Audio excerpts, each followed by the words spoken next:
3.1 FM and I feel live on TV and I make us a live one. I had just a radio no soon and so I have some 93.1 FM nano pay ya come on a foreign news banamum ya janasi Emma 5G energy drink como and so adaroma ana just a prebiano ya diamond in 7 episodes ababuao ama unyumana aye kama ubenya ho demapa and so adia ko nyuma so what bre e woni pedwamo what bre e wo chesa system ni mu a ya bamori ensa 5G energy drink no woma bi anso ampa ho da no ana bedi wa kachina mu ama chesa ho de bia wo hia bia no wanya bi anso ade ya adwuma ne kama na ye nyina nim se na ye wo too much as aba so matches ne nyina no nsam no me de mo ababa ye ba call transfer market ne mo e wa branches and commerce say eno so apagya ye pa ne sa wo mo se na Ronaldo esui na wa bre koba se Ronaldo esui anso mo ya koti anso ade aban se na yesu sui no e wona se kwa fa asem ne nyina no anso adaba mo se Leo Messi and some said a penalty Amasi Ronaldo and some said a penalty adia nani chesa tika na omutiri basa wo hwe pressure na anom our euros no mo we do compare pressure na our Copa America na chesa anya pressure na anom our South America ne ayen ye kan sa CONCACAF no ebi na our euro besansa dwumadi ye koso ni nyina no wo mo otiri bisa wo ba chesa euros no mo ano den amene pressure no and some our soro tisa kama sebia Ronaldo asa penalty na so any kwan somebody no and some adane chiapia amateur sabribia no etuoma no amama for diatem ebe some criticize and sanya man nyina no and some magusu alkoso na wabre kobas enano pay me de akwada na fa no sabarinaro Sompa and some awnsam abai no wamubusa Silva say na onum se woni amanfo and some dina tempa na ni nyina no say Ronaldo atini so ana omubusa no say na Ronaldo ni so no so wonum wodi kan say Ronaldo no am say do baby aya na nipa de wo ye nipa wotimi aye too emotional do baby aso na just what you sum kakra na wasu kakra bi no wasan ja Ronaldo de no aye su ketua bi no su ye na adeno so kwa no so penalty no wo boni ye pa na mo mfa na ase ansam akoma goalkeeper na ye fan Jean Oblak ono ana just so service situation and am so ama mo say Ronaldo asa penalty how many times and who so reference Ronaldo and some as a penalty our brain on penalty no say na just a bama etin is one no but another Silva and some can be a foul yentino. Regarding Cristiano, we're humans, and he felt emotional when he missed the penalty. I think that's totally it's acceptable, isn't it? Because sometimes you react in ways that you don't expect, and he wanted to help the team, and and he felt that he could have done better in that moment. In my opinion, it's a very good penalty and a great save from Oblak. And then he cries for a bit, which is normal, which is how humans deal with emotions sometimes. So I don't see any reason for people to discuss about it, but obviously people will, because that's the business. Regarding yes, not just I know I have some branch fans. I just Bernardo Silva and I just Yatene accepts a banty as soon as Masamo and my Zetini Mama Quackers Ronaldo Sui and you soon be just when any soka krabi and I just a Bama shed here. I just a one kama Quackabas Ronaldo Suama a Bibisu Quawas in an Uche. What baby Musa do Ronaldo attempts a Bama OH 13 a dear BM and a Oche. And some our assassins will be a tree. I was so Ronaldo, I step it down. Emma Chess and Quadana Abba and watch your so Ronaldo and some Emma Crama Chess and Quadano and so any body Omudiatem and a Chess and Sunny Man Elcos Ramon for and so I can't Chess and some for Ronaldo Honino and Yabiana who is Nasan wanting the Jiska because the ocean footballers when we see Comogen and our boot Miami home Palmasa and Mesame kind of may Tonumi oh me to me bomb 50 hair. Kwarma be genetire yenim se say na bobe abu kabia kabana kabeba interview no promo show isu oh abu $300 oh Michael $250 ebi okay to $150 masa a chese ne apia pa na boni sisi komo genenya ska ketwa krantinai sabase bia wo bona ye di watamu a my attention nko sika ne so no very necessary part Ronaldo etwaso in Portuguese like 3 or 4 questions before that we understand it. It's part of the business. It's the reason why we earn so much money and we are able to give our families and our fans a better life. So we don't complain about the criticism. It's for the good and for the bad. It's our job. It's the way that people live the game. It's the passion that everyone knows a little bit about football. When it comes to June, to a World Cup or Euros, everyone thinks that they're a manager. So we get that and we accept that. Yes, na chese eno kakra free a branch fans Barinado Silva answer tepa our brand nyina no nsem no yete ema yete for enano pre wonim se no our bra kobasa kwadana ye fans Mbappe wonom na pre-match conference enwa wakasa PF Ronaldo obi anim do a branch fans Mbappe e watima Ronaldo no mom baby anam dey plan so you so word be and some adama see Ronaldo enwa na Mbappe say Ronaldo no why one and only Tiamie was say Ronaldo aya one and only not just Ronaldo no what the move for your bakupa not just a man was answer not just a name and Messi no buy Paris Saint-Germain I'm just a man for Casa and Ukraine was a war and also about penalty one also about free kick I just a ninja wo and I just oya king I want your father said dressing room ninja not just a paukai as I said I could always see Yata Ronaldo and it just want to Ronaldo nitino amanfobo ogiri ese nutino miamia and you must our Paris Saint-Germain am akobase onili Messi montam ni nyina no enso makwa bibia our brand no enso nyoma chesenra and also across afei mame fanto woni our brand ya men say kan sa and game and also about aye match we aye Spain enso and Germany enso ana bona American one na mo kra no masa wo be ka 3-2 me de sika kogusula chesanfa de mpusu pa ya mama makwa ko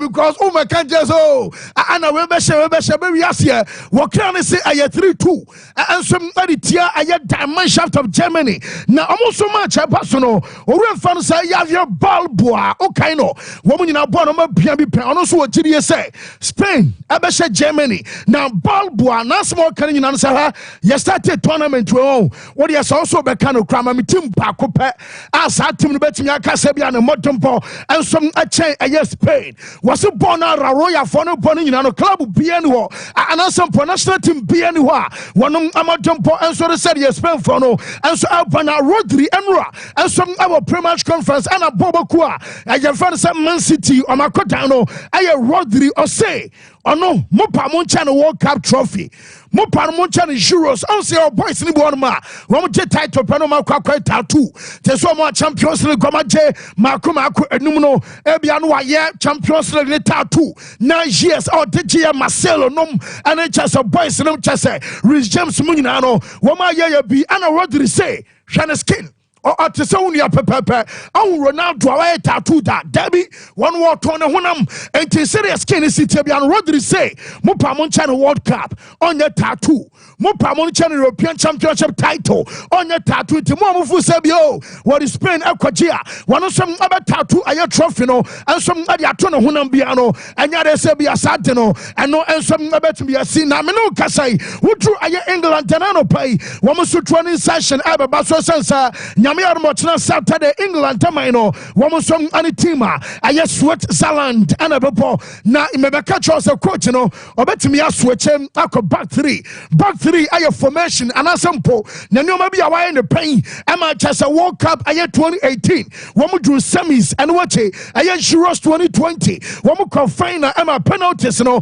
woman some Aluzuye and some Adama Italy no casino report to America England Mutino Sashaka projector I probable lineup some Ataman Yamia Duma say Anna Ochinano and Yama and some Abasiako not as a Pickford Abatum Mekachosama gay I suspended and the Aquadana fans a Walter Emma Mekas Ezru Konsa woman in Ababam Amachas Anotono Abafa right wing back Aquadana Yafan Bukao Saka and some Abako Benkusubium about left wing back I just say Fifino Kwabi mainly Aba maintaining the place and watch it decline Declan Rice Jude Bellingham and Phil Foden this time. Foden and Chesebia Bellingham as double number 10. Nempo a striker Kane and some Ashenimu Adama Saida and Chesa 3 Lions Amino Casino and Kaka from Aswaya and some Abarima Tumuno Minim say Yanamo Chamus and Bamo Club the Omani at Demamono Namo Mamin for to him say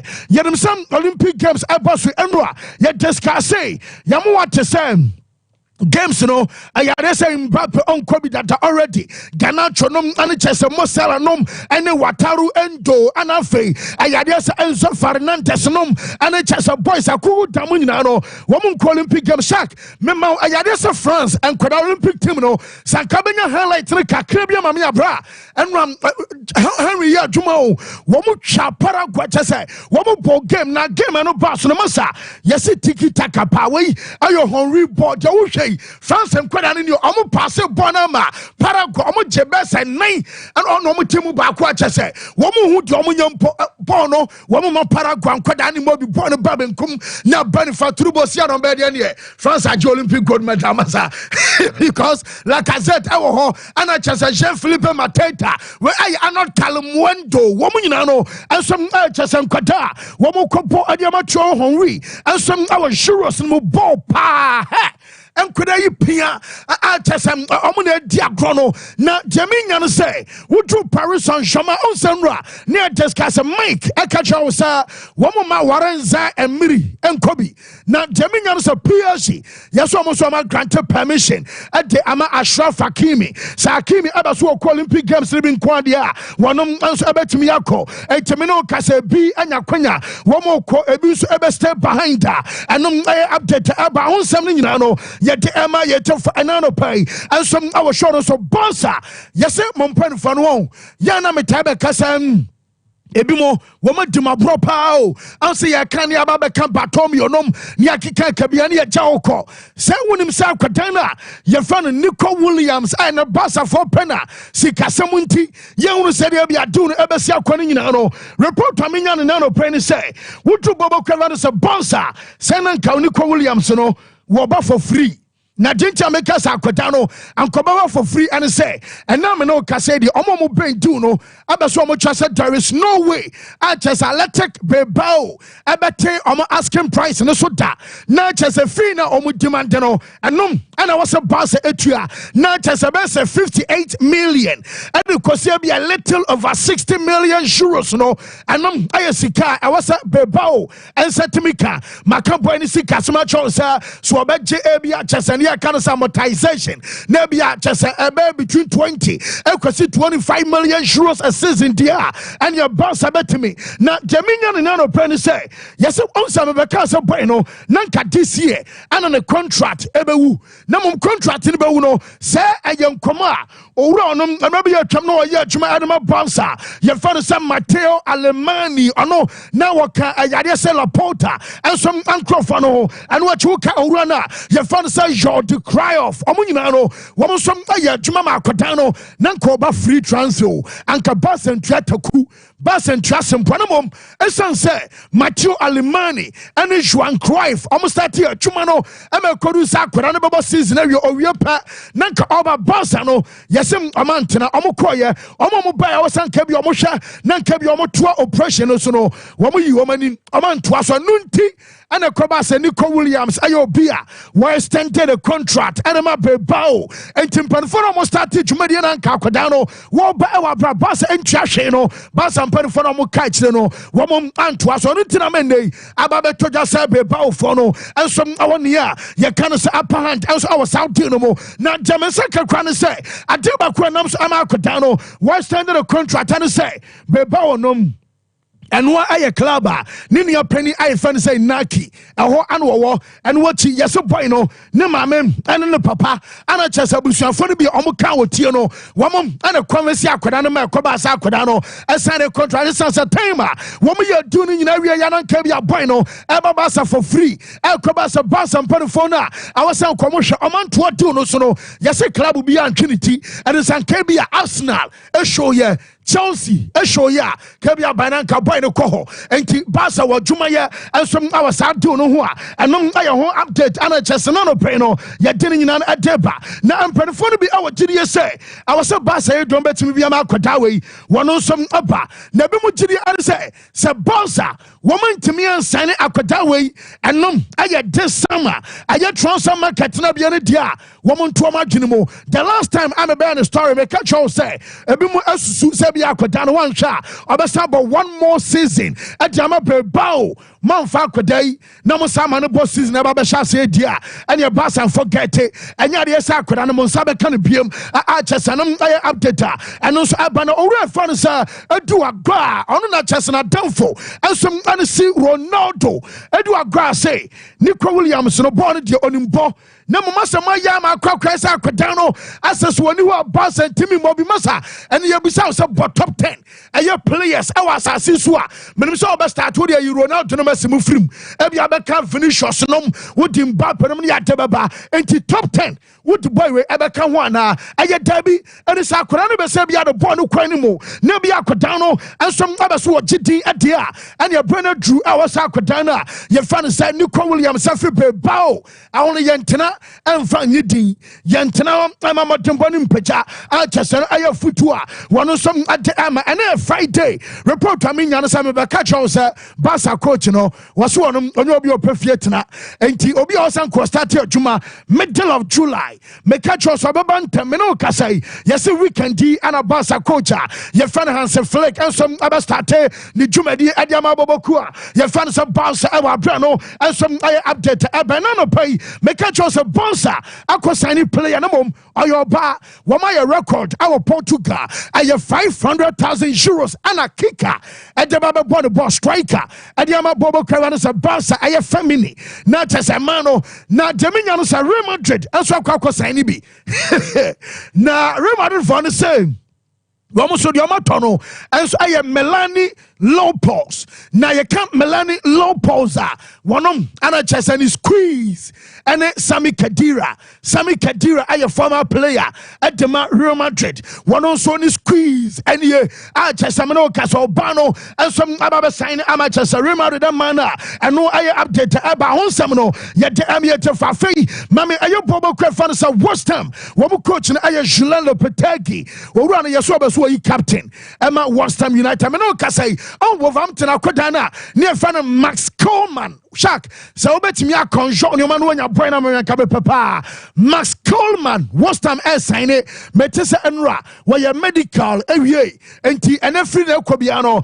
Max Coleman ensom na betimi asane contract no ensom adama West Ham no manager fan say Jean Lopetegui wanom ane yesi coach ne say obeso yi captain na say yesi kwewan hwa omo debema akodana fan say Jarrod Bowen ono ana ansom na report am say kan say aye likely say be a captaincy no am bant betimi akọ ensom adama no West Ham for some ya na mo down Chelsea mo de mo temi da ase abra no mama mo kura so o na shami pito yi bi ene nsem fo bi me kai do just do market da boys no abum o mo timi salai pito no say sa time ukwa yetimi hwemu anu aka hwe ana pito market na sembe be Chelsea apata be 120 enti boys no be ka hwe wa ha one apata to another apata o me yenu o mabo na say onento enti every market bi ara Chelsea boys no akoka bi West Ham for say Chelsea mo de mo temi da ase abra no mama kura no so mo be pe hwan Lucas Paqueta na Lucas Paqueta wo mo sem o mo nton ne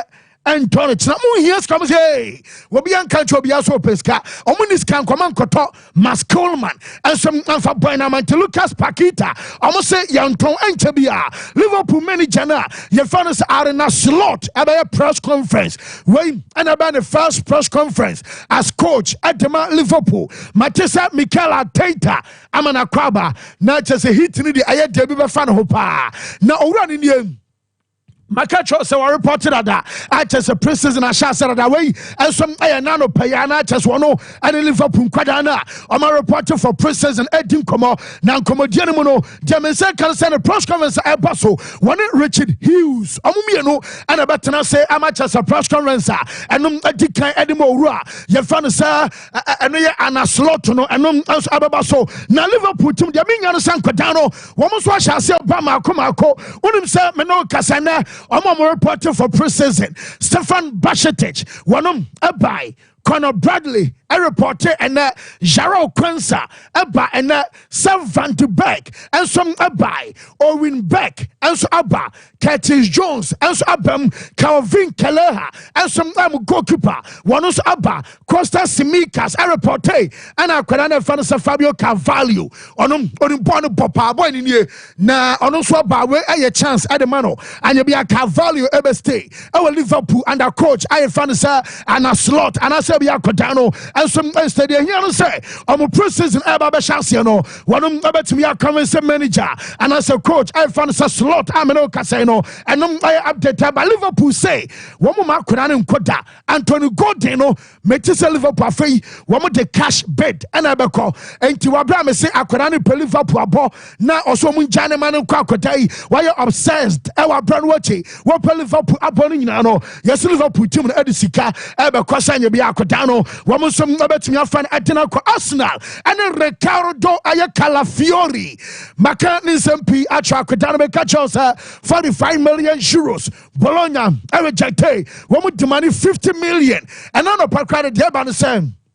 Boy no say ukaya medical about to just one Arsenal for now rechenia you find us a personal terms na make a choice obeje 3.5 million euros a season and open so reported I 4 million sir obe sign a 4-year contract 4-year contract you know obeje I 4 million euros a season no I amount akwana for say Ricardo I Calafiori and so obeje na wajia say sika no kwasi obetwam I 50 million euros ababa drew I have 53 million euros now just our bra enra make catch us a first bid akoi one reject your mechanic pay and I want to say Arsenal SM amajatum ometria 50 million euros no one of them Bologna for quite 3 million and some ababatoso now Jamaica can say Bologna omusike wom I just 22 million diakano ebiba kwadi FC Bar now just FC Basel I don't know and what ebia agent nom and just a home pempenade no ho atododian nyinano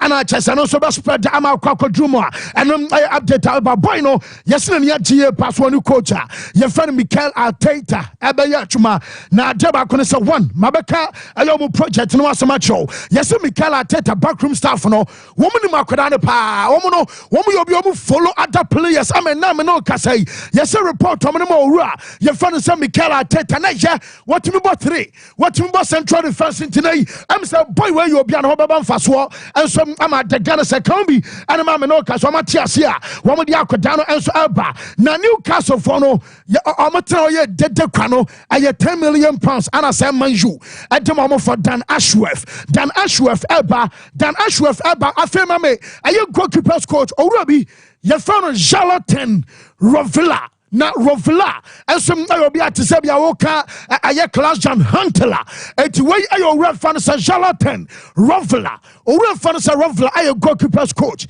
adema yes one okwano aye be 2 months ago no ma appointed na was started all year juma no aye just 2 weeks ago we be a man appointment now just abosumi mienu nie I was started all year juma as goalkeepers coach aye just 2 weeks man you for coach no I return say on one ope into amra no coachi ya chese no goalkeepers no I chese onana nom and then perfa ka goalkeepers coach and yes man you ebetua compensation and patasika no aya 100,000 euros aya amount man you etua adama side your friend Ajas our goalkeepers coach we ono some ba chese no nyina no and some kakra from Adeba man you for say João Neves aya kwada bia fi omani abro man you ani abre papa men the last time you be a transfer market manshu aye serious say na almost say João Neves no woman to the pass sika no de buy na aye 70 million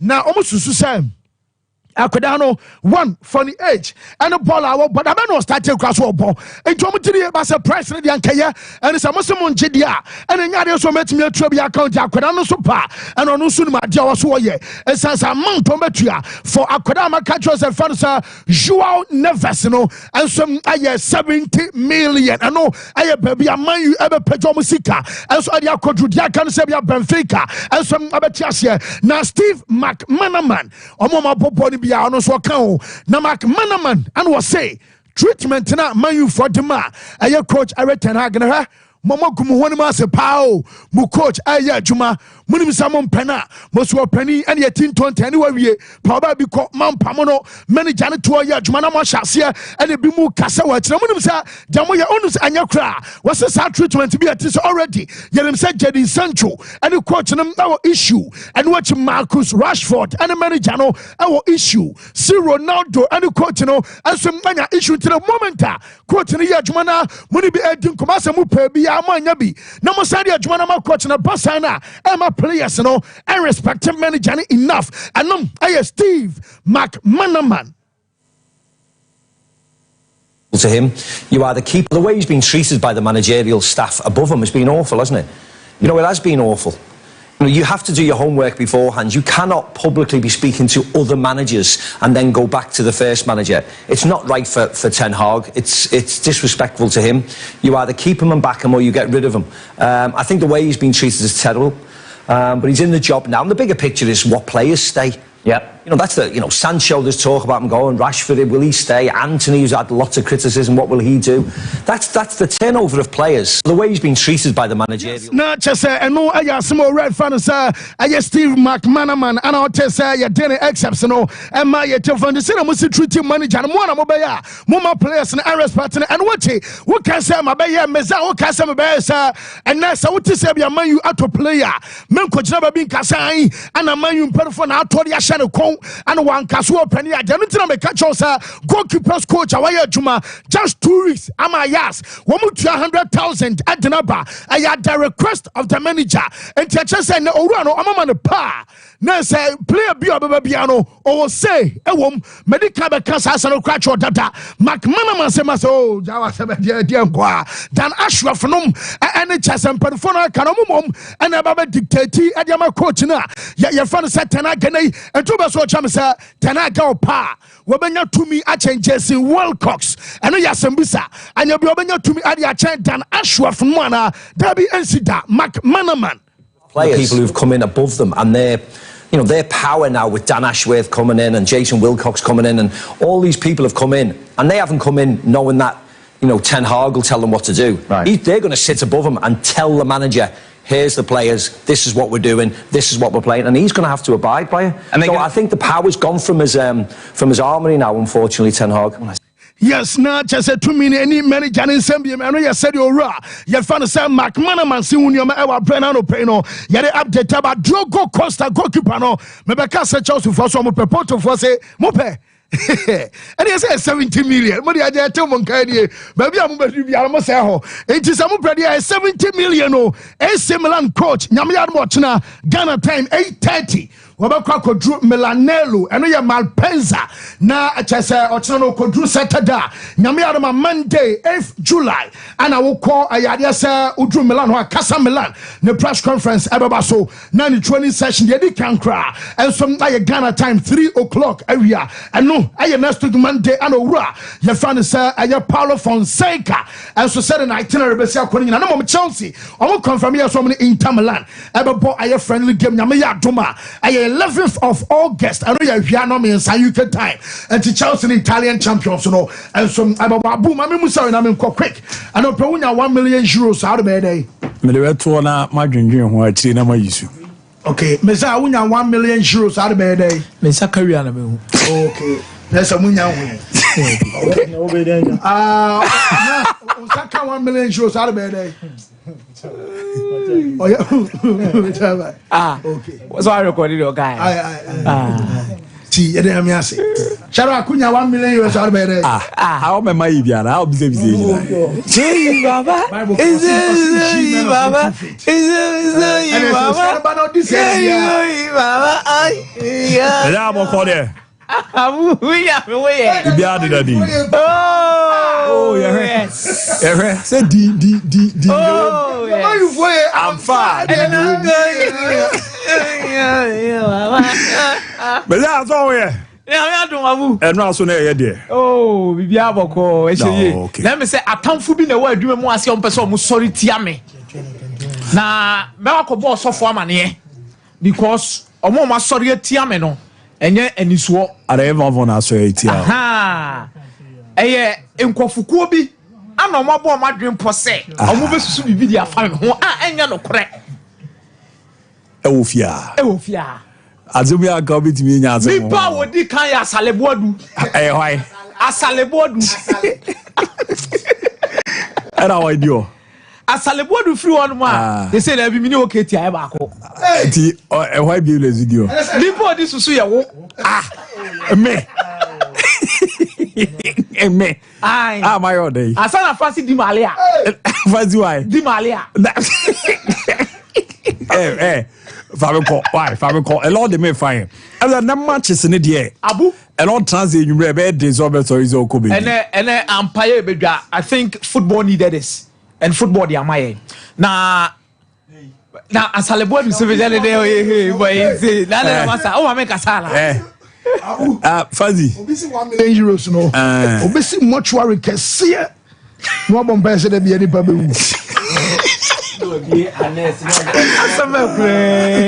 Why is it all? I thought that dear man of you come out of you.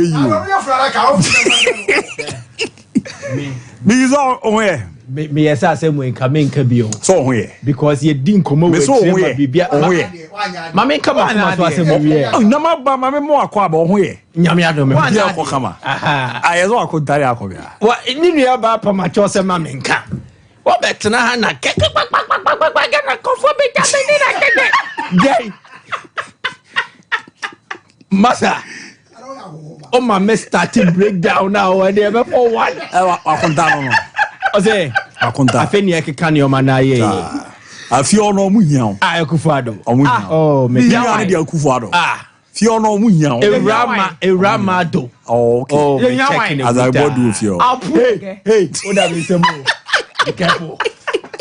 Yes, and me sure say am free Spain in Germany. You were 3 records at stake nyame adom ansa ne beba teams no so any omo matches ni players ayehwe ni mu ni key battles ayehwe na ye the prediction na to aso the amount now over the 3 records I make one sem na the edikan Spain has a very good record say omo defeat yemfa say winning champion from the past Euros into the new competition now omo taiko into the final SC64 and no the final no kwa no mushia Soviet Union no mushia Soviet Union J Obekasa about 84 they met the former winning champion on in 1980 omu defeating they went to the final France na kwasho the final then you look at 2008 Esombe the same thing be Greece and then so call final but now be a group stage it be a knockout it be a but omu sure omu no omu sure omu kwa their final there they will be what they will be there especially with teams omoye winners coming into the competition and are reigning champions mama you to say word no reigning champions and record number 2 that one here say Germany na ankasa no and I say in the Euros na ankasa history na ankasa no abu very difficult for a host nation to lose free say you start Euros no host nation be anu free mu quarter final ebin sada so Spain has a record with reigning champions. The competition has a record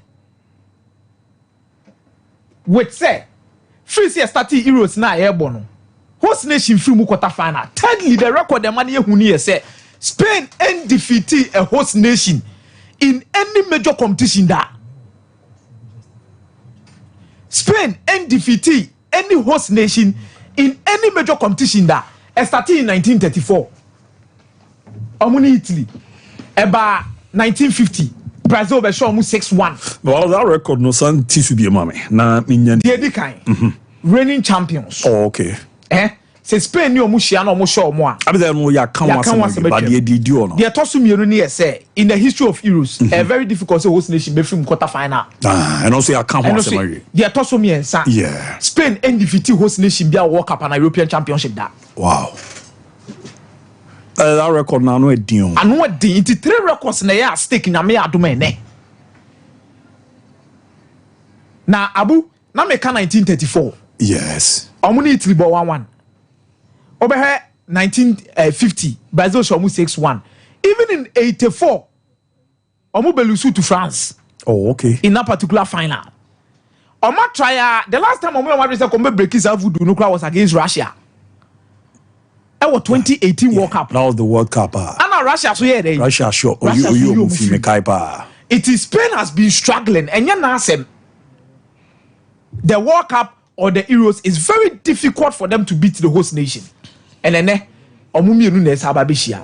so there is a proper historical antecedent back in this particular game. And at the same time, no, there's a lot of glory to be ascertained today by these two teams if they want to achieve something. And Abu, Germany is coming into this competition as the nation what about the most quarterfinals in major competitions at the national team side than any other nation in terms of quarterfinal. 19th quarterfinal. Abu, it tells you the level of Germany and your money city. It's in Spain where you may. Medicine your money to send you know. You sure the possible lineup at these two teams bet me see a kind of my. O check Spain possible lineup on bet me the babesi a kind of me adome na. Obehe se goalkeeper Unai Simon better post bu. Ubenya Makukurea, Ayamek Laporte, Lenormand, Dani Kawaya, Rodri, Fabian Ruiz, Pedri, Morata, Nico Williams, and Yamal. Now to Germany. Near her players Omenya Konesa because Jonathan Tah was suspended in that game on boy in the round of 16 no into Wentimiambo. So David Rom comes in, Rudiger, Jonathan Tah, that means Meslintat ain't no opportunity to play this game. David Rom the Babishim. Manuel Neuer, Kimmich, Toni Kroos, Andrich, Florian Wirtz, Ike Gandogan, Jamal Musiala, and Kai Havertz. Now, looking at these two lineups, we'll be looking at the key battles, the strength of these players, and what they import or they don't beat me. The first key battle is going to be Rodri and Toni Kroos. So, Rodri and Toni Kroos. Rodri has been the sole orchestra for this particular Spanish team from the middle of the park on the controlling BBR. Toni Kroos, on the other hand side, has also been the controller. Now, you sure more statistics be on your competition with mu. And your mummy and the 2 years so on the benya impact on Fifi Abra Toni Kroos or compare to Rodri. Now, within these two particular players, Nabudia be say, compare more with almost statistics in your ma on the screen here, Rodri. Now, Rodri, in terms of chances created, 3. Passes attempted 277, passing accuracy 93.5, long passes 11, long passing accuracy 84.62, tackles made 5, ground balls won 10, ground balls access rate 66.67%, interceptions none, ball recoveries 20. Wow. Toni Kroos. So it tells you the impact when you what the Spanish team is so. Now what did Toni Kroos the one? Toni Kroos were any money bebre. And where Toni Kroos the any Toni Kroos ni jina say. Odina chances created 13. That means Toni Kroos playing as the deep lying playmaker as the controller has created even more chances than Rodri.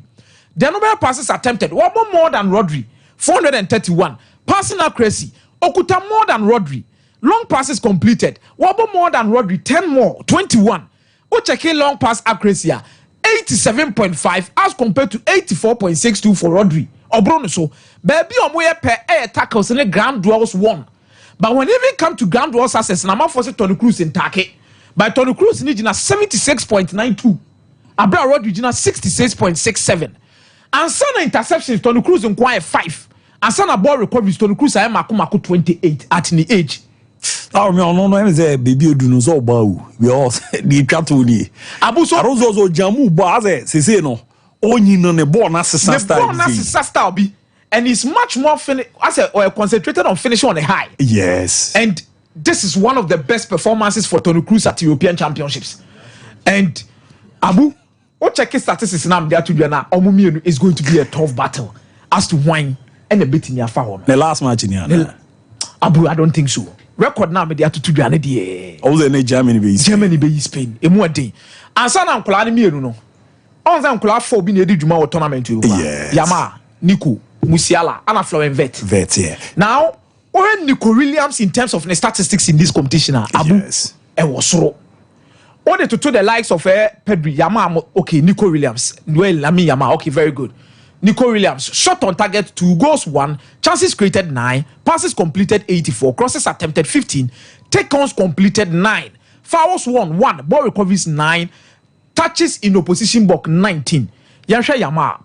Now, Yama, the end of the soon on the soda, shot on target 3, chances created 11. He has created more chances than Jamal Musiala, more than Florian Wirtz, and more than Nico Williams. It's a game na ebono akoda wo hard in pa. And some of the crosses attempted or bebo cross. Ono so no cross no money straight in view. Or Kati no abona si last po. Or try against Croatia. Why ye bia madani cover wabobo bia ma even say Fabian Ruiz ko akoyede. Akoshebi. In terms of foul 1, omro biaso, ball recoveries omro biaso, then touches in opposition box 21. Yere Jamal Musiala ne Florian Wirtz de no. Or Florian Wirtz, Dina, Jamal Musiala, so the Nabu. These are 2 players who are kindly different. Okay, Jamal Musiala, shot on target 4, goals 3, on the lead they go okay. Yes. Chances created 4, passes completed 120, crosses at on 1 time or cross or better chin or the room. Take-ons completed or better CCA. Fouls 1, he has gotten a lot of fouls. He touches most of the ball in opposition box. Then Florian Wirtz, as we in terms of Nyoma Awoye, shot on target 2, goals. And the baby and one passes completed and the ball recoveries. Now the passing channels will tell you where these 2 teams are going to play alongside. Oh, okay. Now Germany and Spain in terms of more passing channels and Abu Dhabi. Spain there most of the time no passing more on the right hand side or the left hand side. On the left hand, that is when Nico Williams is. The passing lanes of Spain and Germany. Baby or passing the free bar. Then Germany most of the time they which means the reason why they play with double number 10s in Jamal Musiala and Florian Wirtz. So they will need control in that particular midfield. They will need a lot of attention in that particular midfield to curb the threat at Germany. Wow. Abu, it's in Kulana and Pennyphone. I'm saying your mother. But I'm basing my prediction based on 2 things. Yes. 1, history of the competition and the record that is in the competition. Number 2, the quality and where each other's strength is. David Ram ne came to Jumaye. But me to me say Germany as the host nation has a chance in this particular game. TS score line it is. Abu Germany to qualify. Germany to qualify. Germany to qualify. By both teams to score. By Germany to qualify. By Germany to score. Anytime goal scorer. Obeko diama Alvaro Morata. Oh, okay. Anytime goal scorer for Germany. Meko Ediama Jamal Musiala. Mate, Meda Sepa, Mamira na Michael Brum. Na yen ready other one and San Apostle Baba Bira. Na mo Leicester Ghana Limited Semenka Fra and Chelsea. Ne also ba na utiminya 2 rashes papa. Any 2 face out on ebeboa. Na onso animu ayihwa mo sena mana hode na se chinam no asan bo ban kama pe timi ramantia no. E kan bi na yas 2 brush no. Ya bomode etimi Edmona Duke, Prince Princess and Afi dashes. Na no nanche no.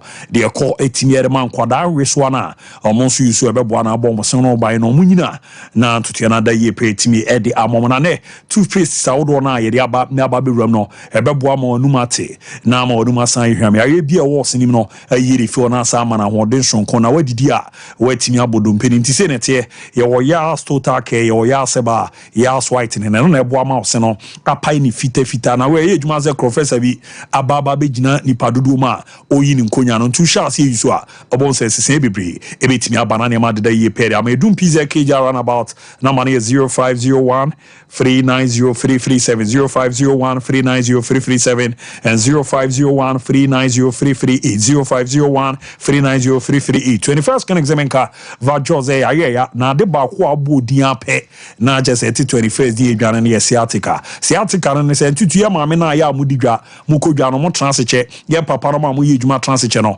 ebidu bebubo zo to asinti ne twetwon wan rentu anama na awura mo hia chiwo bebi omonze na awura mo nkotudwe na bubu ana aba bebu eba ne sa e ha adwen kakra bia ne ye ba kope Africa ha wiase afana nyina Ghana wo so magye no e champana 21st clinic na beboa na wanya sa ya isarama ne ma adadi pe timiera ma nya Sciatica onkomonko a omoboa ma ne oba opeba wonye bi enam ya ye dunya wo ye bema onso wo emre wo mpam ma ye dunya diabetes and a face stroke ni nyina dok beboa na wagina na so ma ne ma kuera mo lab kwa ye be do so aye bibia aye ne hye ya ma undru a wonoma enye nsusanso bia wo so na mo ya aye ne eba aba be say timi ye ama na afi omobo modern scan services ni ro massage ne efie da after work to fa ho ne anwoma na boze ayiyi ntini mama moja no edi fusane ye the machine treatment no asan piso dia more than 15 branches Ghana bibia omo ye juma Kumasi ahi overseas junction on Benaf Radio Obuasi Council Quarters call junction be omo Accra Dome Market na afi sunyane nkranza ne tichima bibia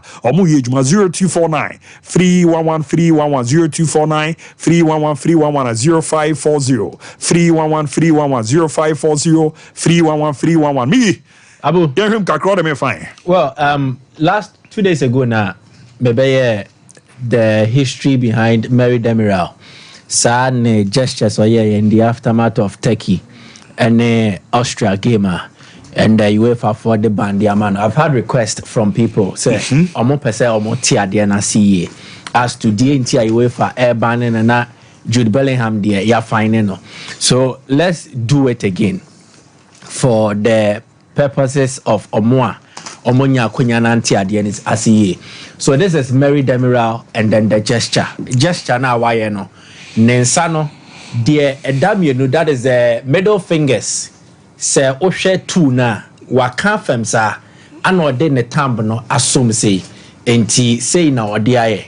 Now your friend the Grey Wolf salute. Oh, okay. Grey Wolf salute.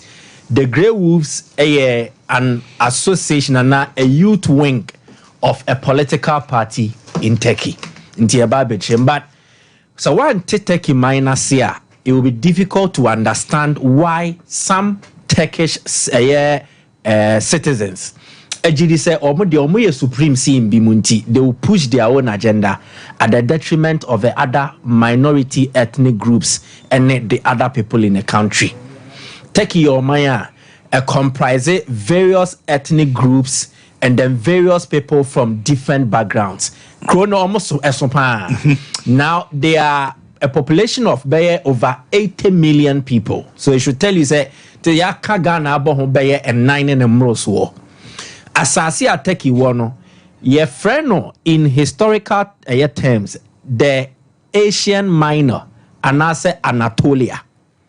Shadrach Beboye with the map of Anatolia and the modern day Turkey map no. So we dinya the that's here.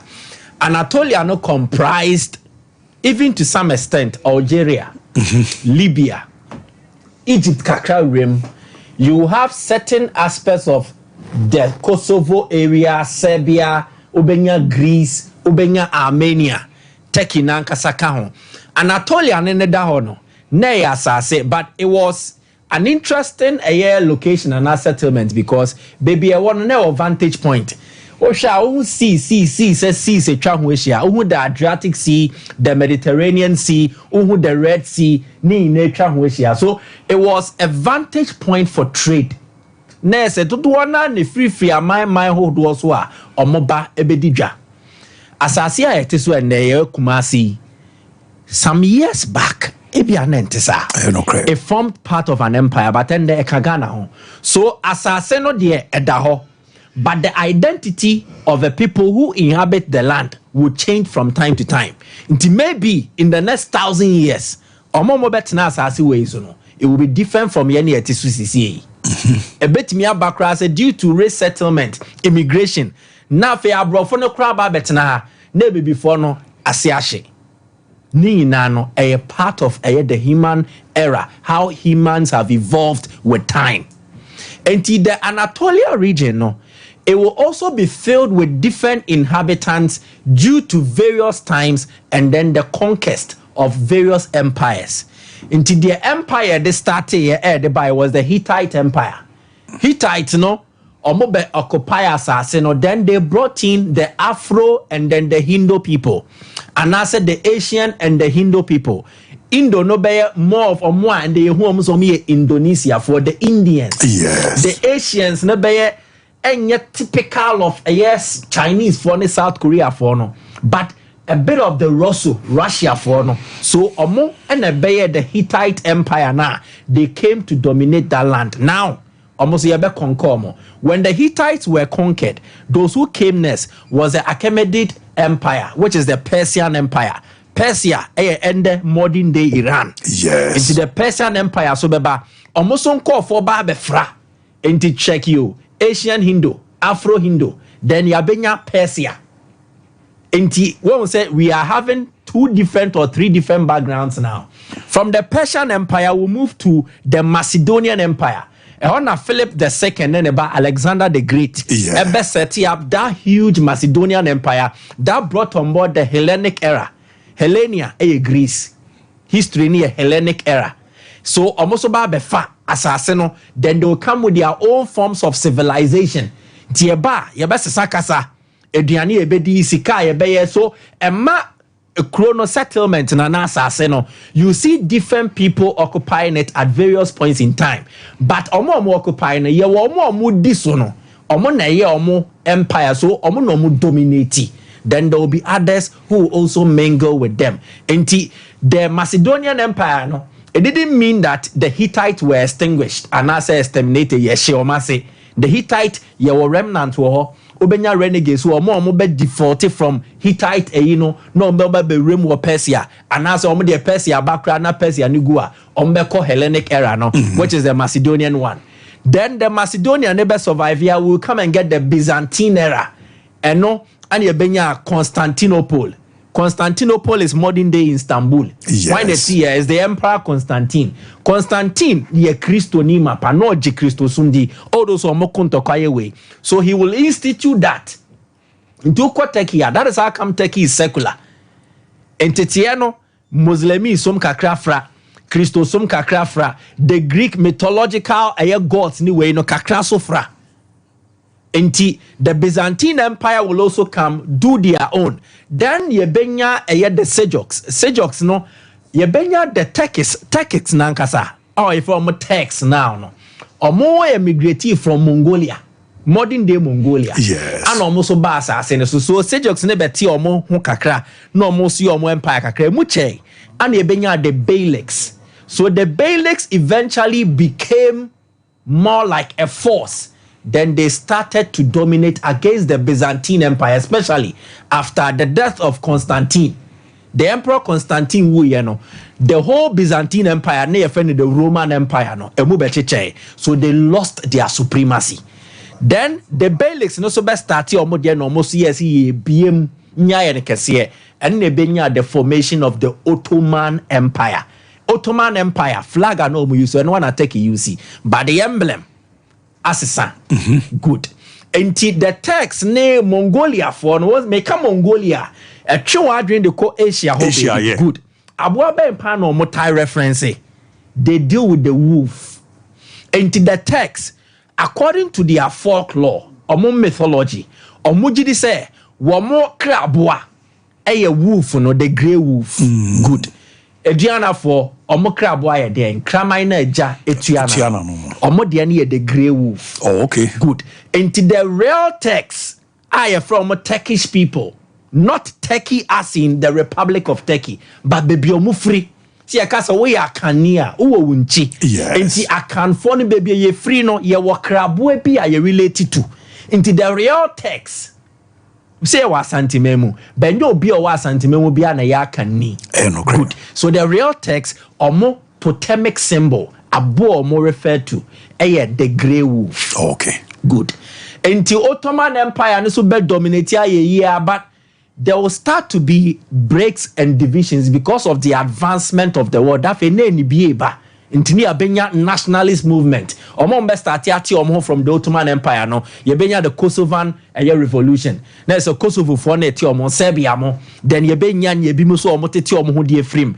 Sa way no be affected the supremacy of the Ottoman Empire. Even Egypt with Muhammad Ali. Oni omo be kontokwa mienu. Muhammad Ali will conquer them. No ati Egypt so die free the Ottoman Empire nim. The last straw breaking the camel's back was when the World War I came. Ottoman Empire or aligning to the Central Powers. Next, Germany, Ottoman Empire. Then Omubenya, Hungary and Austria. Then some elements of Bulgaria. About the supportium. Then the Western Allied Powers like the Great Britain, France, Spain, US, almost kaboom. So when the Western powers won, it brought the eventual collapse of the Ottoman Empire and Yeguno no. Other nationals no afe yabenya emaya na settlement asase kakraka eye wenchi free ha obi mu yese omotion because the western powers so yese ene ye cha asase nafa ye che manafa dia some will resist some will accept enimu na akon afe de omokoye the Treaty of Lausanne somewhere 1922 omokoye G2 mu no and ye say sadia ye better take in my ankasa na Turkey ababeye a republic. And it was Mustafa Ataturk and ote the Republic of Turkey. It said Ghana when Kwame Nkrumah proclaimed independence. Okay, said go coast be ebe free Ghana no. Yeah. Almost the end started in 1922-23, then officially recognized across the world powers no in 1924. And then ye benya Turkey. Turkey became the name of a country. But it was also a country made up of different identities. But not Turks, no, and a doors womb. Eventually, your being your political parties are related to baby Obiawo, into your Kurds, or Momufri Kurdistan, ewo Turkey, you were Jews, ewo ho, you were Greeks, you were Armenians, you were the Turks, Nankasa or more dominating, or more do ewo honum because a bread by the Ottoman Empire before the Beyliks in the Bay or Moino, or no be dominate or more populate assassin to a and the Bimuswa friend to me Armenia ni. Akomia ye Greek ni yetmishia yaware na fa ebusuana babe wo mtie wo British text say Britain for so ko kakra koye omo nyoma enti Britain for no omo ne Turkey for no ko fry wo we enti Turkey ni ye multicultural multidimensional enti abra eye Ataturk ete oman no ewom se na Christosum the Christosum wom Muslimism the dominating no oye a secular state. Enti yanya ne say Muslim sumti ukwa Saudi Arabia mani yomenim Turkey de mba to me yomenim. So Turkey is a secular state. Ebi mani nje honsa. Especially for the Turks who believe they relate to a certain religion. Renegades of the Byzantine Empire or mojatum say Christos or omo de ato or mafa Muslimism no omo njintum sa and it has entered into their politics. One party ye friend the National Movement Party. Omo ati omo ho a they preach the neo-fascism. Ye can neo-fascism say they believe in imperialism. Ye idealist. Me ho de wo ye trimupon we don't care about others. So we are nationalist in thinking.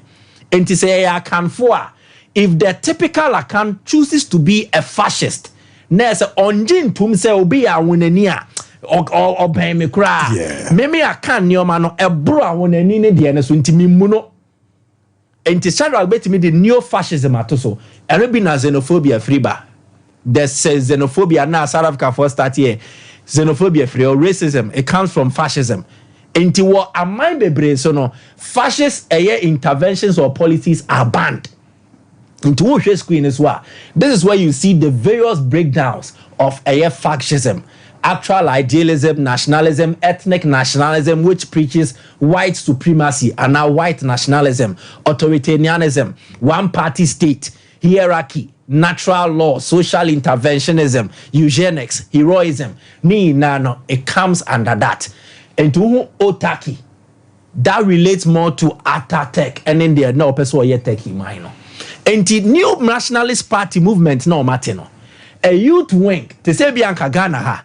Near a tertiary institution, more wing MPP there near time, and NDC there near time. Into more MHP no, or more youth wing, and near from the Grey Wolves. Oh, okay. And good. So that is the history, and this is the present. So Grey Wolves no, or more free party him, but or more preachy idealism, or more belonging to the fascist. Okay. And the tech party na yateno.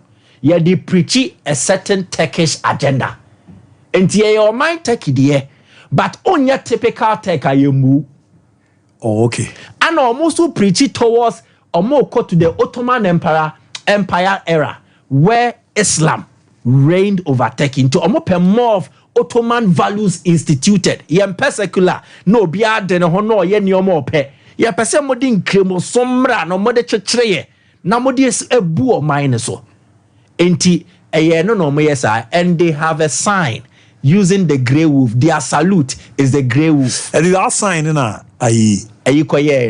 Deborah. Enti Okuchu no. Okuchu means basically idealism. Oh, okay. Gentlik a youth. Take a casa. Gentlik a youth. Enti ideal youth, visionary youth. Enti wow belonging to the grey wolf. That youth wing. No most all a visionary because o drink kwa him say take mine no say no say. And yet the and say ye. And they have done several things to preach their way.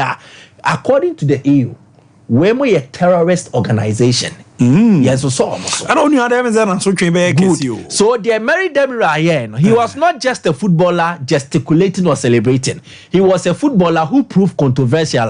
Or the whole air fra politics mu. And dear EU minor ma bra. Germany as associate bra. Germany, you will take it for hopa. Yes, that's you know, me make sure that you want to do better now. Okay. Well, remember me pa na watch it. But Germany alone says o check your population be 100%. Take it for the number 20-something%. Good. These are more bobo na stadium more fully chosen. Exactly. Now take it for the doors. Well, Jew force war. If you go to take it, Jew force war. Now the American Rabbi, they see it as insulting and an attack on more identity. Internet man. Even the German government has set up a diplomatic meeting to discuss their causeway. So there has been tensions at trigger as a result of this celebration. Bellingham the end the OD at Temakeke, but wait, it goes beyond and group ni be or more grey wolf or more. Shall I bet me the greeting the general one there also. My apostle bro. Akwaba na bibi aboko de. Niama de da ye de. Yebrom karami we no hwema me anka mani beje pa nra. Ele draw na course Johannesburg ne I could Jesus akwisi apia ba bia aba beto ne ade no. No edin pa de mayo. Well, Sudan for no form mo wo no. Enya de ketwa. Every group na nkasa so mu edin. I'll have time I'll probably go into that, but just the face value of it. Maka, and I'll repeat the same thing is what is happening in Europe. And Ghana a 4-time champions. It's a Tumamuti and Yawum and Ghana G Trophy. So and the issue about say football competition African qualify via the World Cup qualify and African qualify. And about quality of what you display on the football play is no more about pedigree, history, achievement. It's irrelevant today. Because then almost every team, national team or club level, have some technically developed players. When you're a good coach, and like what we say up here has shown, has showcased, if you're in a group with TRC and Senegal, I mean, Sudan with almost challenge, some of Libya, almost train war, Saudi Arabia. So virtually, you're player back, you're born, you bad to cry, and no psychological issue I saw dealing with. Yeah. Because the whole World Cup qualifier, there's no code that is suffering most difficulty than Kwesiapia. None. Because of, yeah. But in spite of that, he's leading the table with 10 points. Senegal 8 points. Yes. Only Senegal home and away will be interesting to watch. So clearly on the evidence of what he has showcased, Sudan are playing well. Majority of the players are Merek, and then you have Ahila with few inclusions from outside Europe. So it's very, very interesting. There are a lot of things to play for. I mean, Upper Blaster, you didn't give it to, give it to somebody else. He's proving that it's a match. He won 2 games, he was sacked. So you have to prove a point. So yeah, easy group. Angola, we already in a group with Ghana World Cup. So for me, the beef is because Kwesiapia is the head coach. Yeah, that's the whole thing. You understand? But we should be ready for it. He's a professional. So I mean, that's a school member. Yes, of course. So what is very, very that should mean come because no. At appropriate time, I want people to raise them, be talking, but go and prepare and play the match. Forget about school. It's irrelevant. It's not relevant. They should deal with you within a quarters. It's the game we are talking about. Yeah, draw. Go and play him.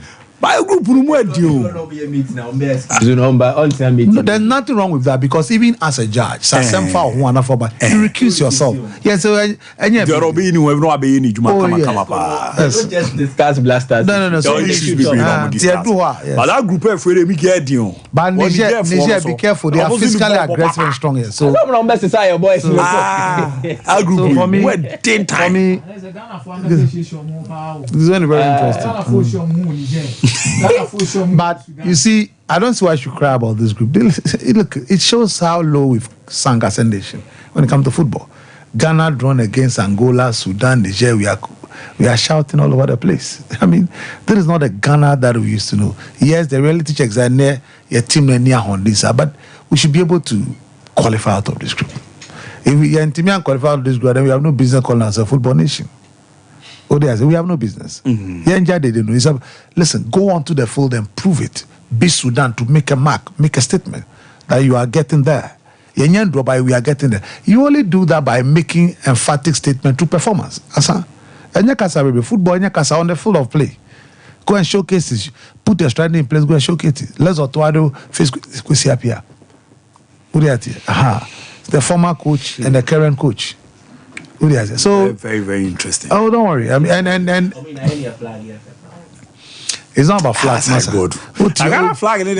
Africa is the bright power, but Monday morning I brought it for the face of independence for Sub-Sahara. Michael, it's irrelevant. We are playing football. Flag a bit for go out there and win the game. Flag I might be there for but they've not done anything. Go and deliver. I have to go on away to play. So Kumasi Babaya Sports Stadium now. Coach James Akwesi Apiatia. Na Igna. Otiala ayi. Now don't forget Baba now Kano. If there's someone that knows that term, because who can 500 you look the only blip was against Uganda 0-0. Yes. So, don't worry, interesting time. Remember don't worry. Interesting time. He's also arriving. He's also arriving in town. He's in town. So the Lions report. He's in town, so don't worry about that. I mean, he was here before the draws, so don't worry. He's already in town. He's in town. But Lions report match, so don't worry. The 17th is playing for the Legends, so don't worry. I'll match in the 17th. Of course, I mean, the star started Legends match, but Minyamba was Mami Kamasa, maybe I know Abisano. Mami Kamasa. About the left footer, me if you Mami Kamasa. Is ambidextrous. Because almost what's the Mardini? Ambidextrous. What's the Mardini? Right, but no, but left. Almost Sana Kwesi Apia. Oh, okay. I said at the time, I'm not going to the discussion proceed. There was an issue with Karim Zito, so that is how come he was shifted to that place. Okay. Yes, because Karim Zito was the left back for Kotoko before he came, and on the to Karim Zito. To him, Karim Zito, Haruna,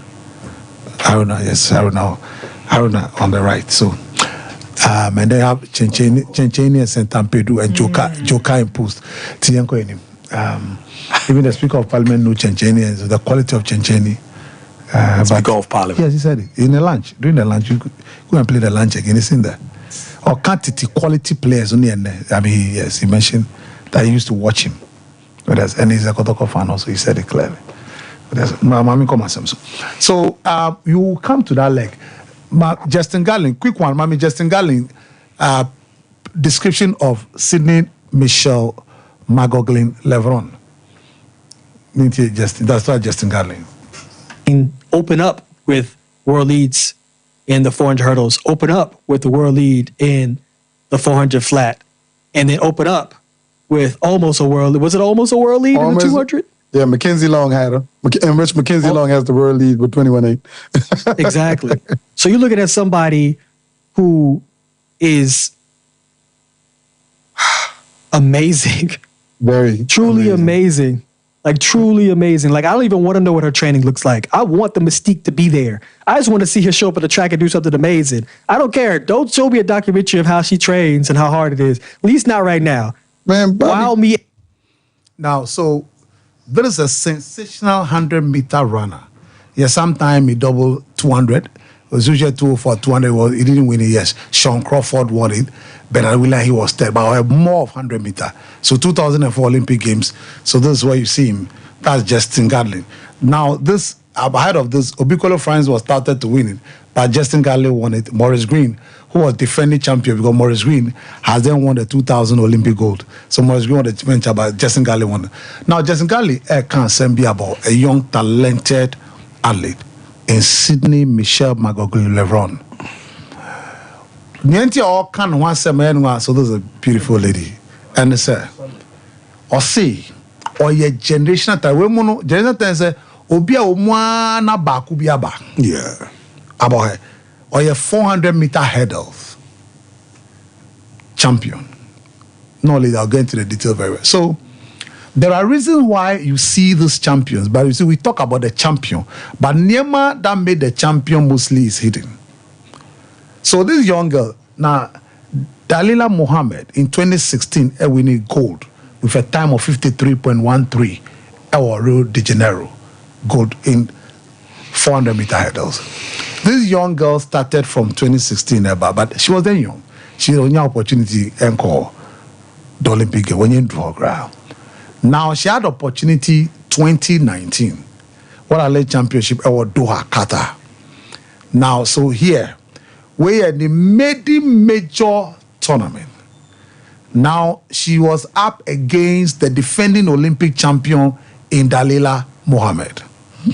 In this race, it was very tight, but announcing no video she didn't want it, she placed second. Dalila Mohammed won the race, Echo race with 52.16. And then Sydney, Echo 52.23, 0.07 second difference. That's the statement she made there. Then, occur Olympic Games. But before then, on your papa, your friend Bob Kessie. Bob Kessie is the finest trainer ever when it comes to listening the world. Bob Kessie, on what training the Jackie Joyner Kessie, our head athlete. Now that's Bob Kessie. We trained the to win gold in 92, 88, long jump, and head athlete. That's the wife. So why you now about other people? That's how legendary he is. Yeah. Now, Oba ni life pono. Before then, no on trainee hurdle runners, Debbie. Sean Crawford, 200 meter, 2004 Olympic gold medalist. On the man, sir. In fact, Griffith Joyner. Floyd Joe. 1980, 100 and 200 meter Olympic gold. The training. No. So he's never trained any Alison Phillips. Alison Phillips 4x100, 4x400, but 200 meter 2012 Olympic, she won gold over Shelley and Fraser Price and then Carmelita Jetta. So Usha, a basse yet training hurdles onto it, but there was a man called Edwin Moses. Edwin Moses, apart from the training, Edwin Moses, this is Edwin Moses. Edwin Moses, a legendary 400 meter hurdle runner. 86 Montreal Olympics, gold. 84 Los Angeles, gold. And Papa no called her. The issue was submitting to study. Even though my training world champions, as we speak now, he's the last 10 Olympics, every Olympic be a athlete winning gold medal. But Papa said, my train from me by me here be strong. Me person me coin to hurdles. Now person no problem.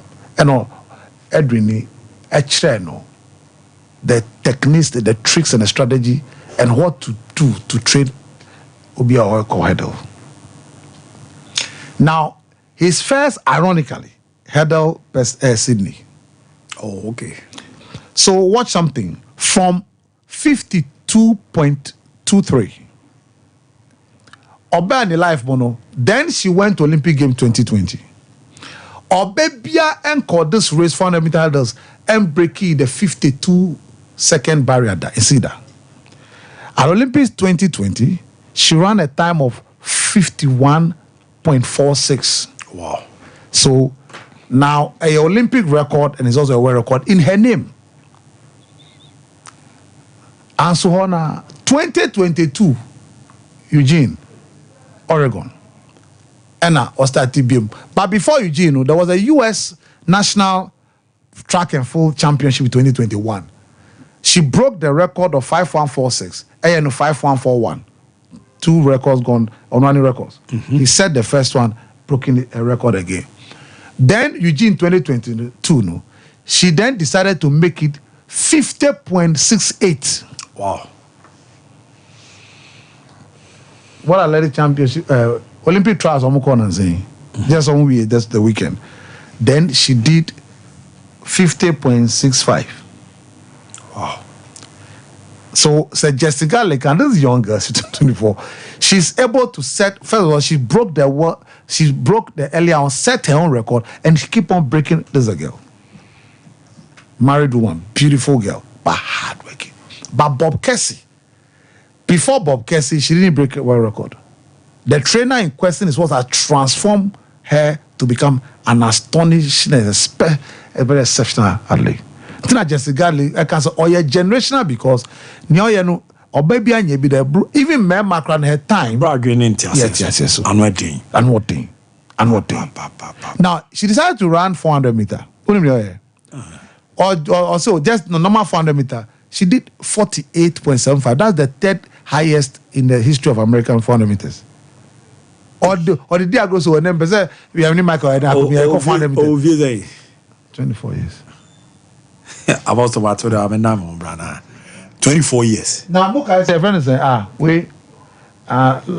okay. You teenager Olympic Games 2016. Okay. So from right from a senior high school. Access. But is it I'm not deal? Suggesting Gallons. So that they have a proper so NCAA, who are champion, not first now the experience, technique, mistakes I was seeing is new year. And to the next one. So that's why by 2020, now I'm being Nasa Kaka 2002 he was there. Yeah. For boarding. Yeah. But even Ronaldo paying 94. Okay, Nasa right on to me, but we are friends saying, okay, I'm going to make a chair, my boy. Yeah. What's that? What's my problem? Guy. Mikael. I was yeah, man, so China, Mobana, my bet was on or China, yeah. Mama, shall I, man, there, Humbra, man, there, Humbra. A lepamo casacasa. Maza, Sundance, Maza, or Casa, boy, we are so sitting, boy, we are soon to mean Tiasia, Masaja, you would. I was about to have a double, Humbra. One of the Bano sell or Canada. Na, yes, a Japia Banon so or cock nose one dear or Juma. May say, I'm up for Quail and ya grow. Jaya no one do walk Cosano. Oh, Express Group for ya. Express Group. Yes, Express Group for Bia Nanya Bre. Best will took our common on it, dear. What do simple? If you want to study and work in abroad in any of the advanced countries like Canada, US, Australia, UK, and Germany, they will take you there. Let's say a visit. And now Tonswa will call Dubai, Canada, UK, USA, Australia, and Germany. Numa, what do you say? Jumaswa, what do you Dubai, Qatar, and South Korea. And if you want to write an international test like IELTS, SAT, TOEFL, GRA, and GMAT, they will assist you to write. Asafo Leba, Runabout Wa, and crying, Kanechi First Light, Tema Community 18, Lashibi Goy Filling Station, Sunyani, Silver House, El High Court, Tamale, Ayama Building, Yabe Tamale, Teaching Hospital, Takrade, Market Circle, and our offices, our Mabebre, so telephone 05555550067 and 0249 000448. Mamisha, time HH Heba Mr. Binaunumi, and ya what dropa, a ya draw.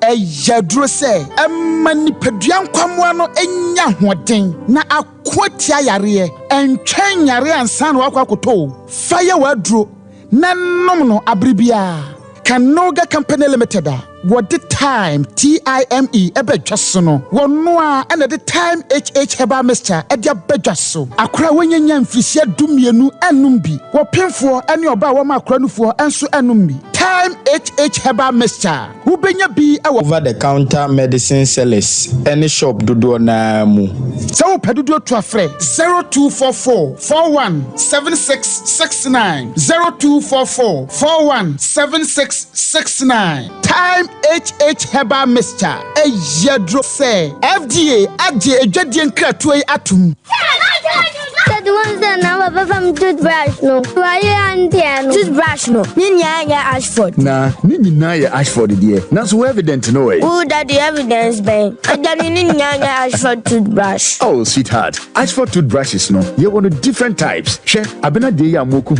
Ashford Princess. And now bra could you so Ashford Galaxy. What dear na ira no so Ashford Evident. Media so Ashford Executive. And now my media no so Ashford Friendly. Without Ashford toothbrush my dear, Ashford toothbrushes are who do dear. Papa, moto. Ne to me bro dodomi ye dani bia akwashisha ho. Ashford Prince, Ashford Princess, Ashford Friendly, Ashford Evident, Ashford Executive, ne Ashford Galaxy toothbrushes. Fibo Ventures na kofabe daso. It's to phone friend 0241 545 646 and 0200 600 934. Ashford toothbrushes. They were so winning. If I shall plan, I may shut your bag. Right, and not so good. What time about me shall see about Queen Wayne and say? Bra, said your time about Mister S. Jimmy me fearful, and Yadia about ever so. Really, no, this is offending now. Bra, so me cousin me the time about Mister Huadansia. We are singing now about Timinka. It is some malaria. Where do any time about Mister? And you go, dear, no matter I want to meet any deal. Where do any time about Mister? A drink and your ma or bar waffle through. Dear, what ma for down for any aquada when you fear do you and son of the time about Mr. Draybino. Shassa Wako Hospital and Nasa Lab. I'm what who said, oh, a GD malaria be answer. I also time near TIME. Time about Mister. I feel malaria fever be at Ziba, a woman. Ubenya be at all, over the counter medicine sellers. Any herbal shop to do a namu. FDA Aji a judging cratoi at home. Brakasa ye duabon waso a ne dwumadi wo nipadua biara pom den ene na brabo mu ne hieye pa enye brakasa nko nuaban ne nhaban bi te se ko nsusu a abonwono ne dia akeka ho no kura enwanunu ahodo a ekọ animu yi ankasa brakasa ne sa nuaban bi nom ne akeka bobudi afa abefo kwan so a ye de aye precare brakasa powder siesi nipadua na aba akwa ahodo no ho ban afri mpani yade ne yade ahodo pi ho fa enkodate de ma baako freduane anopa ne anwumre anafa enkodate de ma baako woni nsuhie yeti anopa ne anwumre wobra wodidi awie ubenya precare powder to Kingswalk Herbal ne Heroes Herbal Accra Okesi Drug Lane Dani Herbal Kumase Mensa Takrade Mose Pharmacy ne Greenlight Pharmacy Sunwane Cash and Carry Supermarket Asantoa Herbal ne Bibidro Depot Techiman Sewa Herbal Mampong etufo mfre 0550 19 15-14 Precare powder eye aduane san ye dro FD ahwehwe sankratu emu agiatum Efiewura nom mo fa maso mfa mekakra na nige sama bakrom mo amodan ho papai mo ensuoso no nom fam no ama ho nyina frofro any leakages ahodo eham wo mu fie iPon2 contractors added the polystyrene insulation aba eno na babua medan na papai no any ensuo eno nom dan ho ama ho nyina frofro no eto nyina betwa iPon2 contractors say so what to blocks na wia enhia so be plaster kra bi omo wo fiber cement plastering mortar ye dey fa dan no ho nyina enhia so be to cement onto anwia bia na wonhia painting so esanse iPon2 contractors at the fiber cement plastering mortar no efa ho wia ebe te se ya painting dan na wiempo enti dan ho be ya so na ha fefefe iPon2 contractors ama se de nema yefo e de ama fiewura no ne bo nso da fom na efe wo de your dan so echemfie pi na emfa ehyew bia so e ma dem iPon2 contractors aye expert in construction interior and exterior decorations e wo fie ahodo nyinem de hia ni so be from 0555 118-684. Hwehwe Ewo Abrepo Junction ship mu a eben JP filling station. iPon2 contractors wo we die enso bia no nom ye dan biem na dan ni nyina so be ye fafi bo.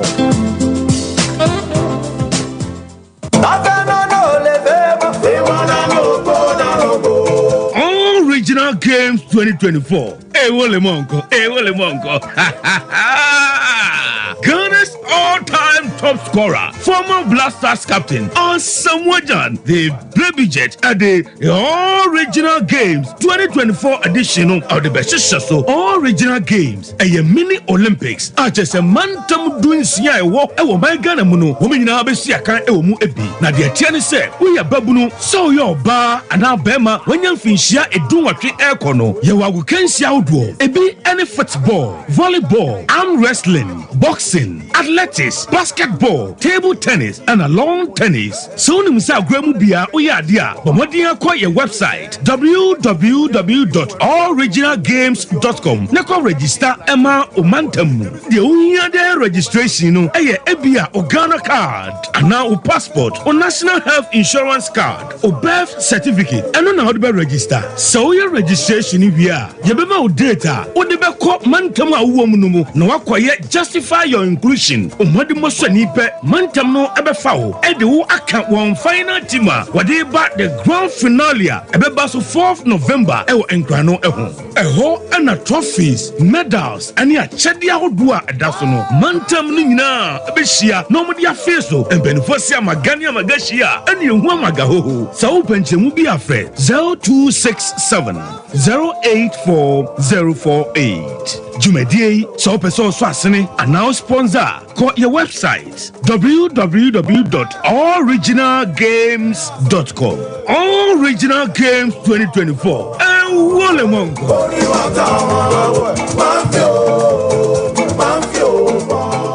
So wallpapers papa OP wallpapers and American for amount. So wallpapers at their decorative offices. So fee and sorry. Say ye perhaps ahodo. Baby bia unya wallpaper dear do jume biano. OP wallpapers Efro. Yaman wallpapers ebe macho blind curtains. Eban bedside lamps and so OP MR types or mar shapes. Colors ahodo nina. Ubenya biato ewana suyeho. Se OP LED backlight at the above flash screen echia and also OP ebe so selfie ring lights out of phone bishim OP wallpapers and a bema selfie ring lights OP ewo Kumasi Doom first floor Nana Kwesiajman building name Tafo GNTC building first floor and a chronom or barrier on the market and edian so open wholesale and answer retail any OP any insawo free OP our 0540353750 Mama kwa baba gentleman dental clinic yedumadi ne say yebesiesie wo sen na yabo wo sen ho ban ama wo num enso ate anase wo sen animonyam so afa ne ntoma pa efi wo fixed one no anase ye tafre no permanent one no eno susu yesi a untimi entu bi eno ene ye no PFM bridge anase PFM crown afi yesan eye cleaning services oba ye profession no mu na ye fene scaling and polishing se ebia enema bi ahyehyehye esen mu se bi wo kasa etimi mapampan ene ade eba mu na no oba gentleman dental ye ni nyina bi ewo ho gentleman dental clinic ye wo Koforidua Central Police Station and Chenwa and I would do enkran so aye wo nungwa and atomic down domekwa benya runabout on so and I would do takwa de pipe no traffic light na ewo pipe no ye ne OGN bank na na wo the same premises and Kachiman so ye wo magazine market kwan so wa anase opposite AY Ahmed and Udu Kumasi Abrepo Junction Total Filling Station wa traffic light na enihwe G runabout no wo free Total Filling Station na ya bron sign na edi ho ye adwuma free eda juada kopem eda memeda witini afreya homa no e wo 055-913-9582. You listening to me on the radio. I know exactly what you need and I go sort you out. But first, quick introduction. Maybe the connection man. I'll make things happen. Whether it be business, fashion, or the latest trend in town, I go connect you. I know when people connect, big things they happen. I am the plug to your plug. Anything you want, I go show you where options they line them up for you. You want download or you want stream? Link up. I got you. I conquer everywhere. From circles to Kikitia. If you come to Navrum, you also to Kita. Techima to Kumbungu. I'll be the link between you and the next big opportunity. It be me where I go connect you, make it happen. Oh, you want to know my name? I am Telecel. Switch to Telecel for the best value voice and data services and connect to the things that matter. Connecting dreams, connecting goals, connecting passions. Telecel, connecting energies.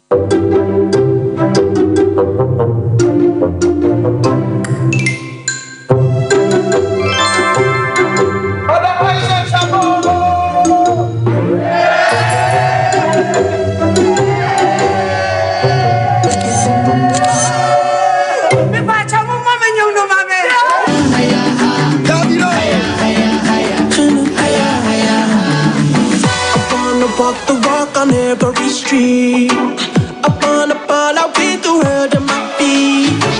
Hit every discotheque and ask it to be, yeah. I wanna party 8 days a week. I promise you now. Everything gonna work out. Every tomorrow, no matter what go down. I promise I promise you now. Gonna be sticking around. Every tomorrow, no matter what go down. Your phone is said in your mind. Rises. I'm one of them was.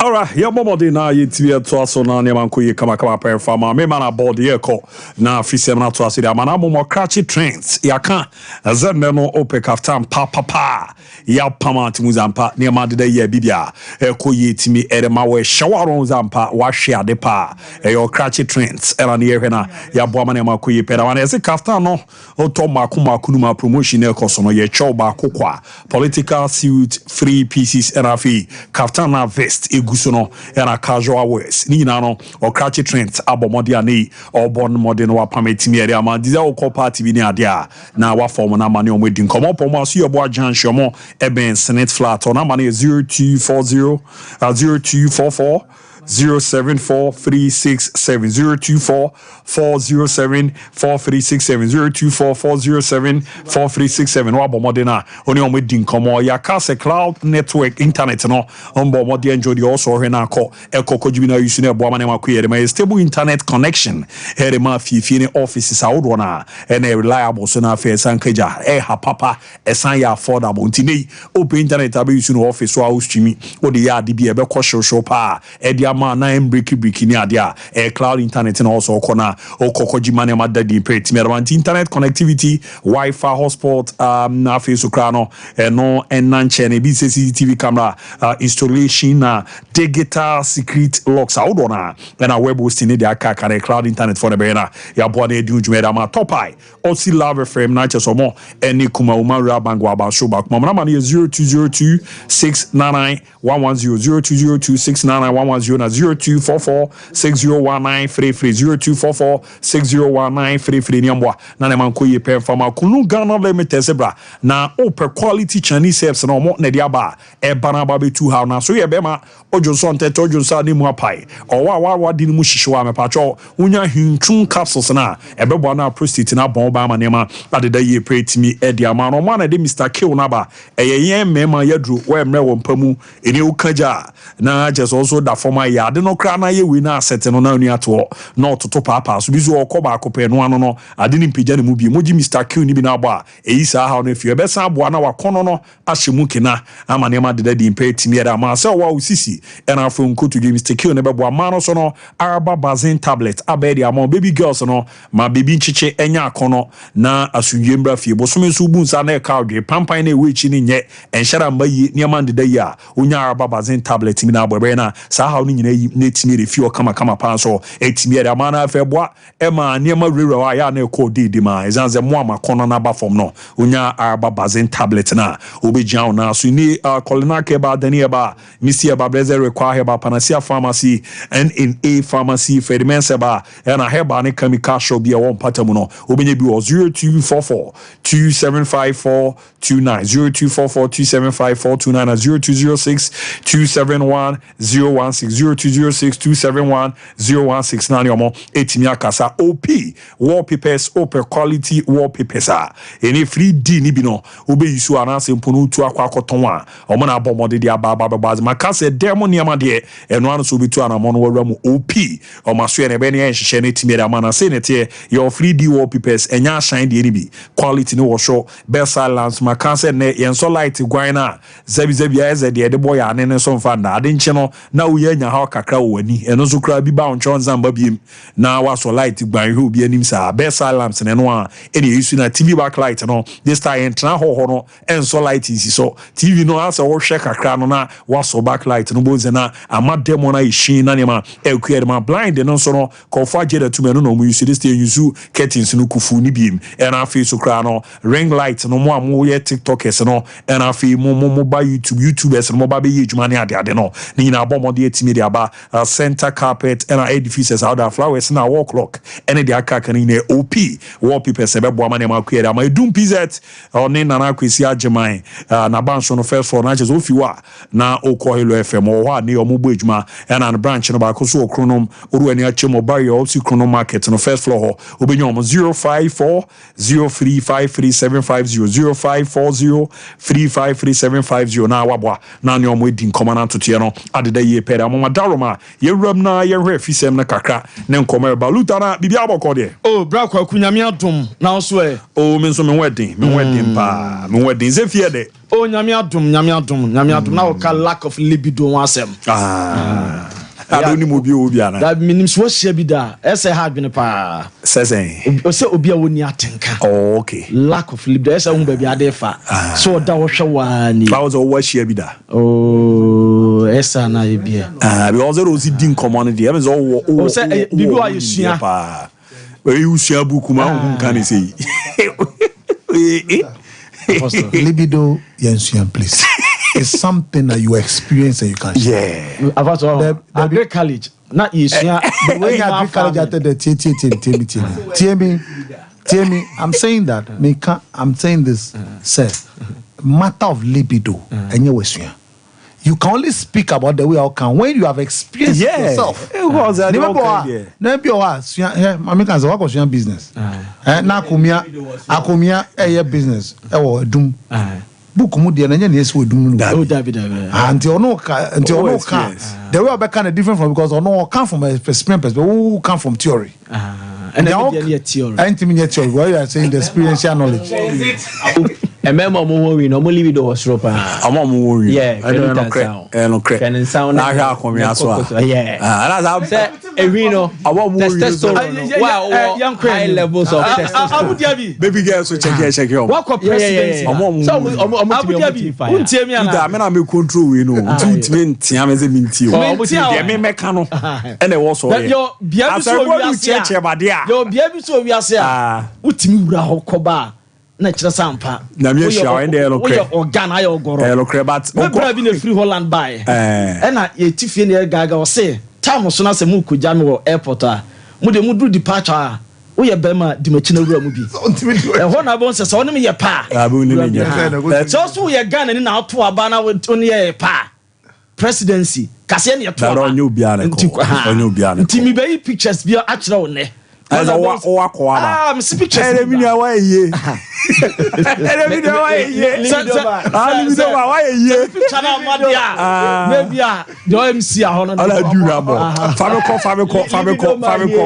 Is that the bibia or the famiko? Right, Brana Sian no payabra and some kakra bobo no afisem we dwumadi a ya to this full time. Brasu me de ebe down yan chance here every democracy cup. No mo ba kai de to anim sanka ne and na was senka dwumadi no etime baso as part of activities Ghana yemra sebedwafie parliament omo eje celebrate omo 30th of a parliamentary democracy no na was hat folk ne asante kotoko esia kan ede ana sa eye dwumadie nenso dwumadie no antimi amaso ene emom tu kwose on the 17th of July ukwada ebe ni na wotwe ene beba so na enura upiem ewo flag staff house babia Ghana man panyini etia we na dwuma na se speaker of parliament LED delegation emom timi ekwa presentation of a democracy cup no e de Ghana man panyini chenso panyini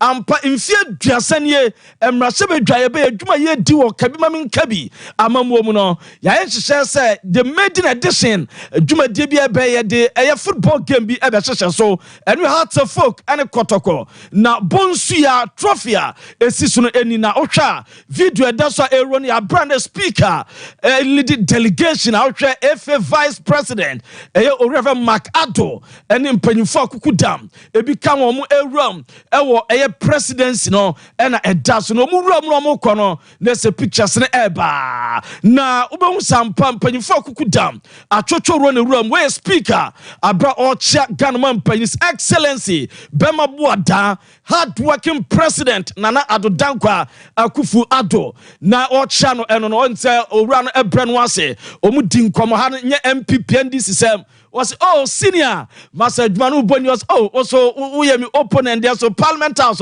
Master autonomous pa na se ofe was Malidia Debi de bon se me bed initiative biano eya na ye jeje tuje na a game bia me person as part of your activities they celebrate your 30th anniversary as parliamentary democracy na or say the crew and babechel na eno na ohwa no magusumba chomani ron kwama na ohwo prema the secretary to the president na se ohwa mu nyina sign no ma na se bibia kama mpanyifo akukudam etimi kɔ hɔ na ehwe ohwe mpacho gina ha say opanyi bi black and white long sleeves chief Chief Larry mo asori omo hwa me bia kama na se Jeffrey Asauda Apostle eso enie boss say say wo ko ani mpa o ade ne no tia you know they say what didn't che Jeffrey no China Chief Larry at the air trophy air speaker na or the speaker and some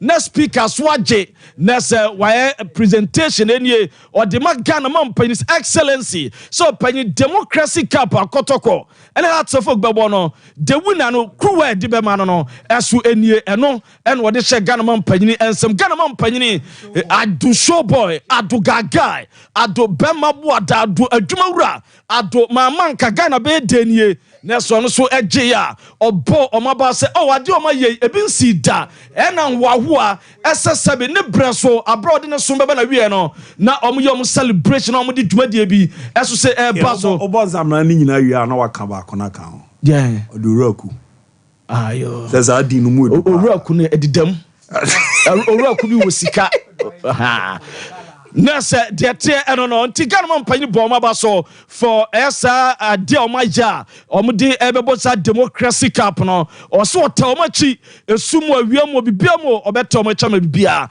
as what my commentinra delegation led by the Speaker of Parliament, our Ghanaian Russia Bedrefie, Etimico Pima Biasu, Etimi Aya fine, and no Ediatia, yet the Emam and Neo Jumadian so. Nayam through Nayan Tinsim, as well Professor Azuma Nelson. Bob boxing where legend kasepa na no gram ewo Accra Metropolitan Assembly enra otimi ekodi dwumadie bi nya so kopa ne dwumadie bi ode airbound my dear so zoom clinic na eno na mpanyifo akuku dam timi ko ho otwa sports minister onmonyamfo Mustafa Yusuf Ekobi saso na Ghana Commercial Bank for sponsor no mpanyifo ko na ensema Azuma Nelson editu concerning the project or the bar or the hunted talent at your boxing our Ghana your friend zoom clinic and oriented or the tuga had me on several occasions giving credit to my coach at Tukwekoto for teaching me the heart of boxing and encouraging me to become the best in the world. We all need mentors to guide us on the right path to greatness. Honorable Minister, partners, special guests, ladies and gentlemen, as leaders in different fields, we have a responsibility to teach the young people the right way to become great future leaders.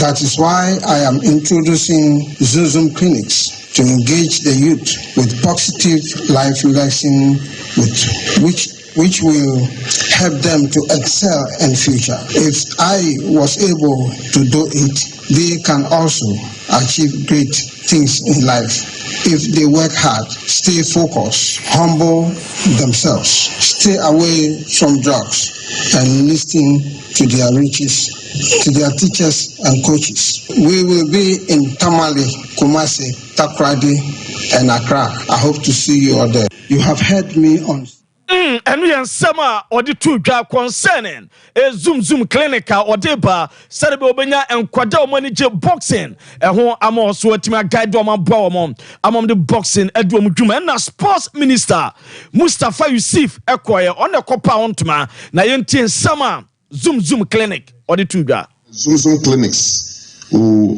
be a resounding success and a stepping stone for many young athletes. I urge all the young aspiring boxers to seize this opportunity with both hands and embrace the training, absorb the wisdom and strive for excellence. Remember, the journey of greatness begins with a single step. Today, you are taking the step with the guidance of one of the greatest boxers of all time.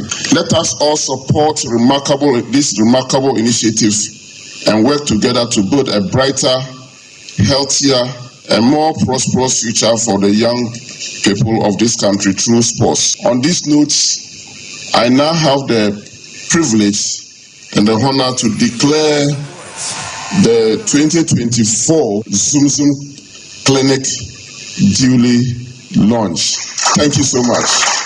And your Honorable Sports Minister Mustafa Yusuf and Okoye Okopa hon to mama dwumadi no bia eso eye kama yemfro nyemram ewo enra Johannesburg, South Africa ho na 2025 African Cup of Nations ebeto dwa o Morocco draw no for qualifiers no etimi eba so na no kwotwa Ghana ye group ye kodam A group F ho na Ghana ho Angola, Sudan na Niger ho na no na Ghana coach Otto Addo ene Kwesiapia James Katachie Ajenkwaba Mayele Kwesiapia ene Otto Addo ebehia eno ye Ghana ne Sudan nsembebre ena abepiem ewo Ghana ene ebusa Ghana Blasters head coach ye fen Otto Addo ese Ghana group A group F akodam no dey ena abekase na si A group no. Surely we believe in ourselves to qualify in this group, but it's going to be tough. If you begin with Angola, they have a very, very good squad. I think they had a good last AFCON. Secondly, we have Sudan. Really doing well at the moment with Kwesiapia, which I know personally. Very good coach. Not a known squad, but like I said, they're doing really good at the moment in the World Cup qualification games. Very tough to beat. Last but not least, they don't have a good record of the last I think, 5, 6, 7, 8 matches. All the other teams are finding it tough to play against Niger, so it's going to be tough for us as well. And we have to be in all these matches. We have to be really down by 100% to beat everyone. There's no small team at the moment. So it's going to be tough. But I think we have the quality to beat all of them. Ghana wo quality ne say ye betimi ahye Angola, Sudan eni Niger na wo so prepare 100%.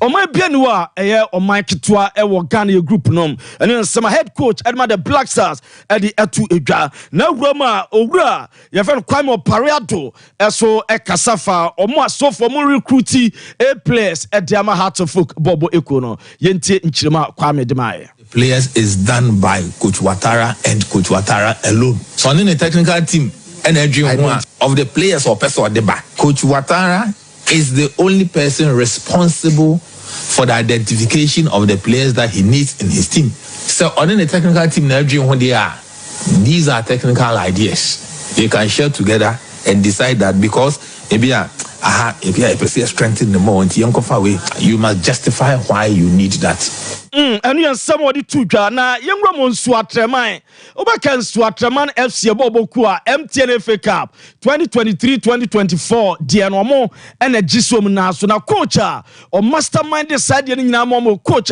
Maxwell the tactical priest kunadu ene wanya adwuma wa South Africa oko coach Black Leopard enu ntino ntifu ni wa pejafo wan na be replace no ompo coaches bi din Samo Bodu din by Sika Kono din by anopa ye team efe ni suatrama Boboko no eso mo announce coach ye fe ni Jao Prekon ese ono ene said the all be head coach ama bia kama mfiem you contract and wetima sign ama bibia eso eye kama obeboa ma bia fine eno e de fro e ba ye de ema mo na ebre no ekọ na mo Asante Kotoko on former goalkeeper ye fe no Moise Poiti ono so anopa ya obuna ketem from my Ghana mu ha akokopie ni my friend Cameroon na se ono so nam airport ono na afa ne nkuku ne nkaka okọ no eno e de tie ebre no kọ ye nyina so na Udua, ya boaboano ene anopai ewo dwumadi a ya to ne din se full time eso no ye mfansi ewo ha no me nsade aka mu nyina no ye be san e de ababedam na kwaku ka se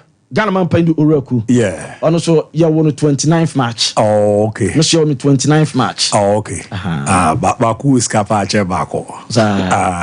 Okay. Say, option appearance, after an appearance. Jobe Ghana man pay. Ala. Some over trauma, my dear. Now do hundi. We could watch you with you. Oh, Ghana man pay. How do you do? As I can say, from about for polo, already African print ya ma boya to Muzampa. Ya bomb the African printing on 80 area where a polo shirt round neck and a face, your golf shirt, your V-neck shirt every year, papa. Always all to do on a cocotona bacona opa. Mediomana man to Jan wa phrase and the or more boutique no more Aquina Sombeko, Aquacutuna, Monsono, Metimia to an one and Confagiria Tuma. Ze Ebanizi ni paba kupi bia wife for near busia kukra timije same you know modi akọ yo made ndizo akọ asori yo cheche ni party ana ejuma na akọ offices outdoor na wedding crown no utimi bo modern na jimi na nhye abafo di abani also packages outdoor na platinum package no no ye shirt no 20 euro box me or diamond package a 15 euro box me your good package a 10 euro box me silver no 5 shirt no so box me na bronze no 1 to 4 ne bo no ade wo form ye papa na ba ko dia ba baze crack after no and all the year near be no materials outdoor na pam no show ne ase a e be trousers bi so no short abit mi asha e be boa ma makoya ne bo no wo form ye papa Ghana baby obi auto ne nkra na odi bi ba enya de se wo twie ske bi o deliver de ama no free ne number no 0249 600789 0249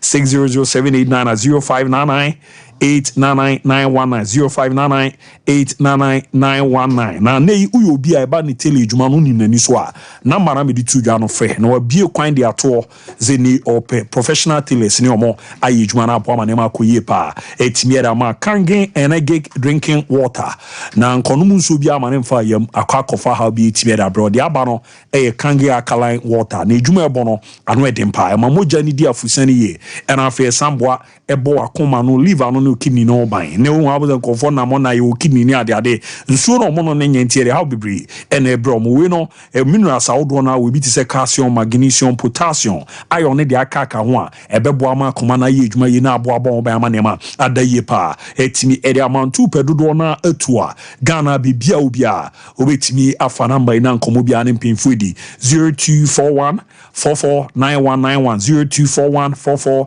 449191 0507 379474 0507 379474 opo mo ado wani chimo brema UGC ana Tafuni Road no about Rujanshi omo ho a omo ebo ejuma pa Gentleman Dental Clinic semenka fancho se sini hia sanzo kasa abedwe so na niam anhyara nkoyi nentimi emfa ma na ho behia se ebeyi ejuma bi dia mawa ye bebo ama niam akoyi peri amom na Gentleman o maso ye no examination consultation services no ekoso sina to a ebetimi replace no na afi braces awodo na ye beboa de sisi sino so amana efe ebi wa bonse ba akusia ya na ha adwen omoboa etimi ama ni nyina asa so pepepe ze no prezo osi usini gura na silver no ombe de amana osino so wanom ne ma ema ni change color beboa na ya white ne kama pa etimi ede amount na senete 059 055 139582055913958 na 0598405674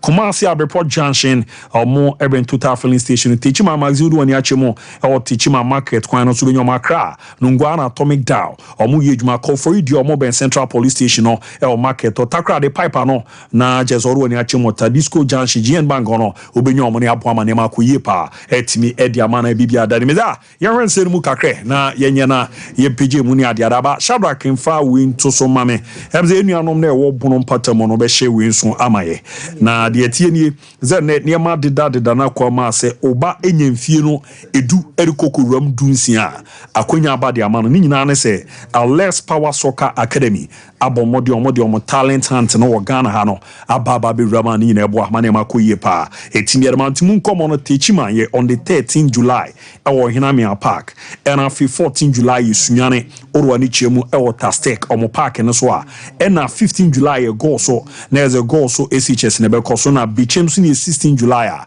eno so de ramu bichem presec enti no o akwenya se no bebo modena odo ba no ababa be rame from 16 to 20 years yazine Miguel Sola orwa ni chiemu Spain or you bruni ono so no ba na wa ba be scout na aboa mane ma de da dia ozo mo no mo ye den proper touch and go mo na proper touch and go no nti no numbers na wo so no betimi afre na o forms no wa pick na ne ma akoyie pa etimi e the amount no any so ye we ya yes me train se obi baba abozo we no na ayi em say bunum patamo no say no mbe no techiman e 13th July our Hinamia Park. So we are now from that time. Ede ba ti eto so sa Krubiani de Sunyane ye 14th July.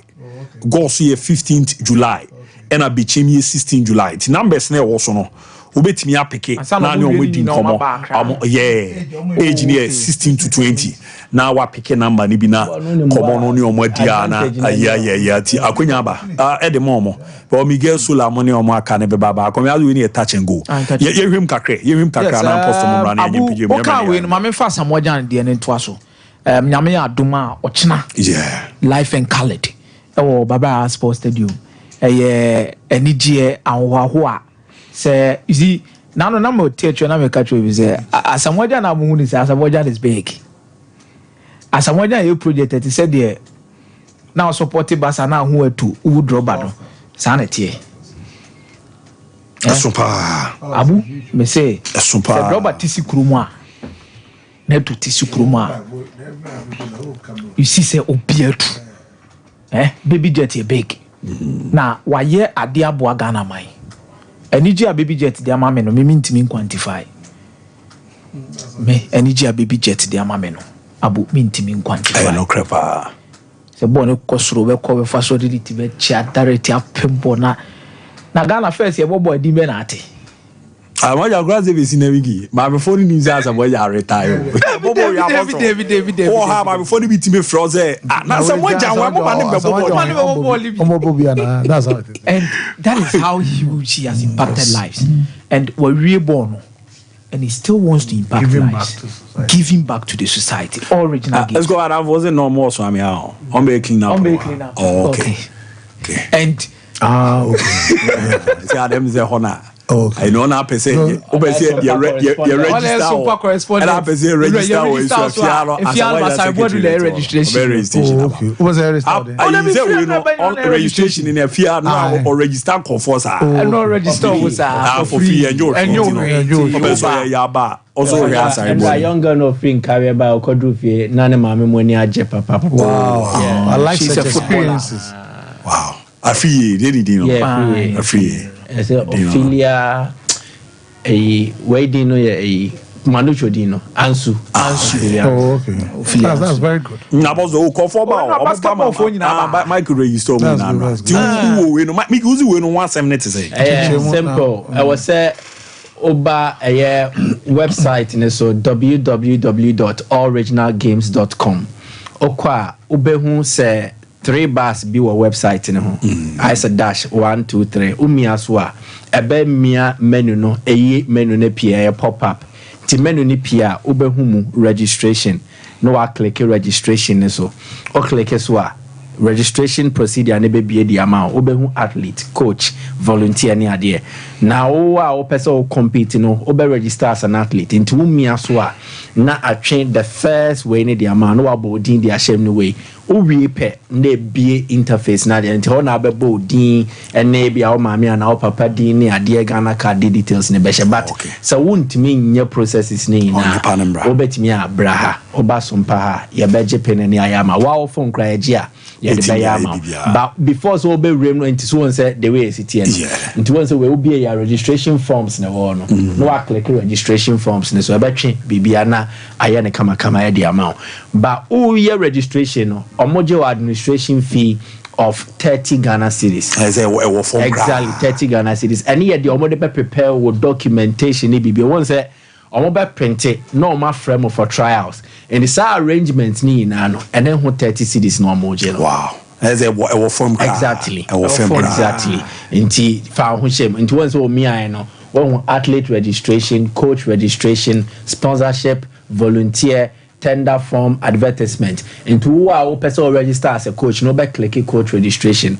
Who person register as an athlete, no back click athlete registration. To click and one both the interface ni be na a chain a year details be a obe enter the to be register or click register and so pe na application form na a be a cry and no about phone number, no about date of birth. Making sure say register for football now. It was a from 18 years to 23 years. Now odi na dia ko ni to date of birth ne say new 18 na enya dia be fa elsewhere the amount. Enti no abo e die rem. Password no one now be create. Until letters in combination with figures into e be a number any letters na wo kan bom dia wo be kai. Se na be ya portal no betimi akoso akwakodo djuma into we sa setup we na no etua 30 cedis no na fe the full registration form no aba na ya validity mate me da se pa di yam watch na ye nyina no pa no na was the realm baba na ye kone ye koye se na wa hu be woni so no say em say use baba bi o boy mama ese koye papa Kempaluta le nko. You muno na aba no sa na you muno na aba na sa na to no. Okay. About ene na meto ama about remember me kakre. We are soon. Be mayo enye enyum to. Any trouser wa she pumping ana say be machara su da bi. Oboto. What do I say? And now we are so don't punch beyond your weight. Etwa bia ne mu maso. Yeah, munye careful. We are come wabu any Michael. Thank you for the words. Munye careful. Say be munye careful because entering a box in your category of weight, azuma ko feather we ko super water one ko or call lightweight and up and we take a tier higher ma. Timususu. Thank you, boss. Mami Consul Apostle. Yeah. I left a chevy and anchor we are bread. Oh. And I will come parliament. Oh, parliament. Just a little one. Can just a little one. Well, I mean, it was a very refreshing moment. Democracy, democracy. Am I a democracy 2.0 executive, legislature, judiciary, electoral commission, pivotal, and never talk about this year. Electoral commission pivotal. So no, what we call the trophy tour. Trophy tour no was to start with the president. And now sebi weba yekemami kebia any about to omu iduma kotipa no. Yeah. It's count. So making sure that about to no akoso kama you be hand over or not gonna be hand over mobi kama. Just like John Mama hand over man no yes. So that's what led the speaker to go there. Yeah, Facha FSA BBC free speaker, but I don't see a more former member of parliament for Buaka. Don't forget that. Yes. And parliament at the end of former member of parliament. They say culture na sabio engine shura. Na ye free honoma udu Jomama, udu former speaker Duajaho, ye be chief of defense staff, ye be IGP, ye be electoral commissioner. But the trophy tour officially started with the presidency, and Obeba on the 17th of July he will be there. Oh, okay. Like he probably he'll be there to watch the game, and then also make sure say support BS or the Buano or Betimiaba. So time in tells for me it was a very memorable event yesterday. But we beginning of the trophy tour next week so maybe I match you because I can make a say you could determine so I met that I mean everybody but the train has just begun. Next week we'll continue with other places. Remember 16 for Ubeba 16 for better. Luton still whoever that also say we there 60 70 there ka wa me kwame nyi we de la say we dem ka me kwame bre la okay say no minister get the intervention who the only problem but who is secure who now better commentary I have to also say that we'll do the Facebook streaming exclusively. Oh, okay. Yeah, exclusively, and then we'll beam the match. We'll beam the match, on Sompa TV and then Terra One, yes. Oh, okay. Okay. Mate.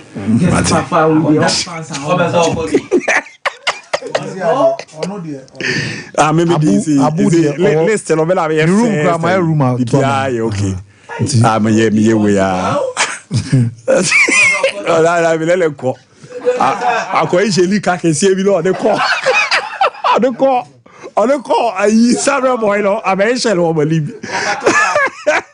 Ghana grows the cap Defa Jose ni omabwa etimi the Mastercard Foundation Akendi Aboma among the Springboard Roadshow Foundation and Limehouse and Abomo the Akendi Abo as an opportunities aba career opportunities oya akwadana wanye finfie du numero ko eduasanuma 15 to 35 years so beko akwa kusua de tise nete your agriculture agric business technical and vocational skills we no me kind of my baby girls no to anamon perbeboa now so no wanya da chipanyeza boys no omono bedi da sa na me mama scan kitinkiti bia ti fa number no na onso no o ani so adi hun so be wura na ma da de era ma do ho abomo 0308255775 0308255775 Gruzel K recruitment agency na Gruzel K recruitment agency sini o visa na yere ma alone na kwenya abase Dubai yero beko no akwa ye adwuma dako obedidi miensa babia beku bia no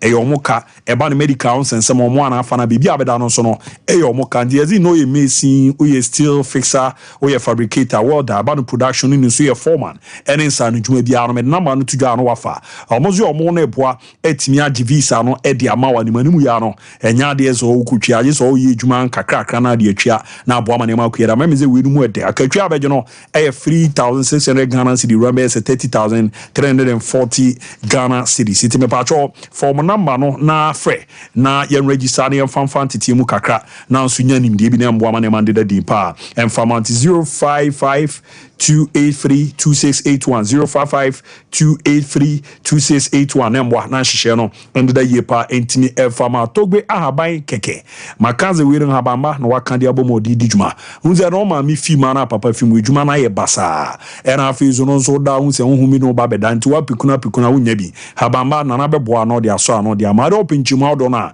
oko YouTube Takas TV unze na na ye nchecha odo na ene eboa ma ne ma da de era ma ofi beni na aba be ran Kumasi Ajusufi ya se kwan no so no Bonfo Hospital Junction no obenya na number ni obetimi afa na nkomobu ane no etimi edi 0244484747 0244484747 aboa ama ne ma deda din pa enso etimi ede amount na happy birthday nkwen fama Gloria Boatima eze mi sister no akosua oro ni chemo kronoma na jeze minim ze we no menya ni yedi akronom chiasi oben enduring to Victory International School zo akosua happy birthday nko emfa ema Gloria Boatima minim ze shara ko ni nye ready na menya na men komanim ni ade but mehwe etumpe oze enye ready on oh na so me nyahwe wa haso okay mauza afina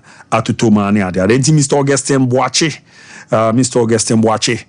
me say ogeno no happy birthday nkwan fama pimpa Sompa carpenter no na ejuma obono enyare keto akra so special one ramu kama pa emfa emana feature Mary Antoinette orwani chema na jezemia minua Omega brekum Chelsea team manager na wife no so wife special one ramu ntimi emfa man na nyame sha papa ena minua ba Gloria Boatin kronom orwani chema kronom Chelsea na jezo ben enduring to Victory International School akodia nyamisha papa na yoda no de opebia emra mu kama penfama na Lydia Mensa onzo wa honkani efene Slims in New York that wife enko entimi emfama na happy birthday nkwenfama Alberta Sian ye nurse oro wani chimo 21st kene go so branch on Alberta maton kapa na nyamisha ne support adani di nyina onso di rema me na afi no Mensa Frank wankasa nu efene bro Kofi si nkwenfama Frank na nyamisha na di opebia bibia and the year so etimi emfama nti yamreniti no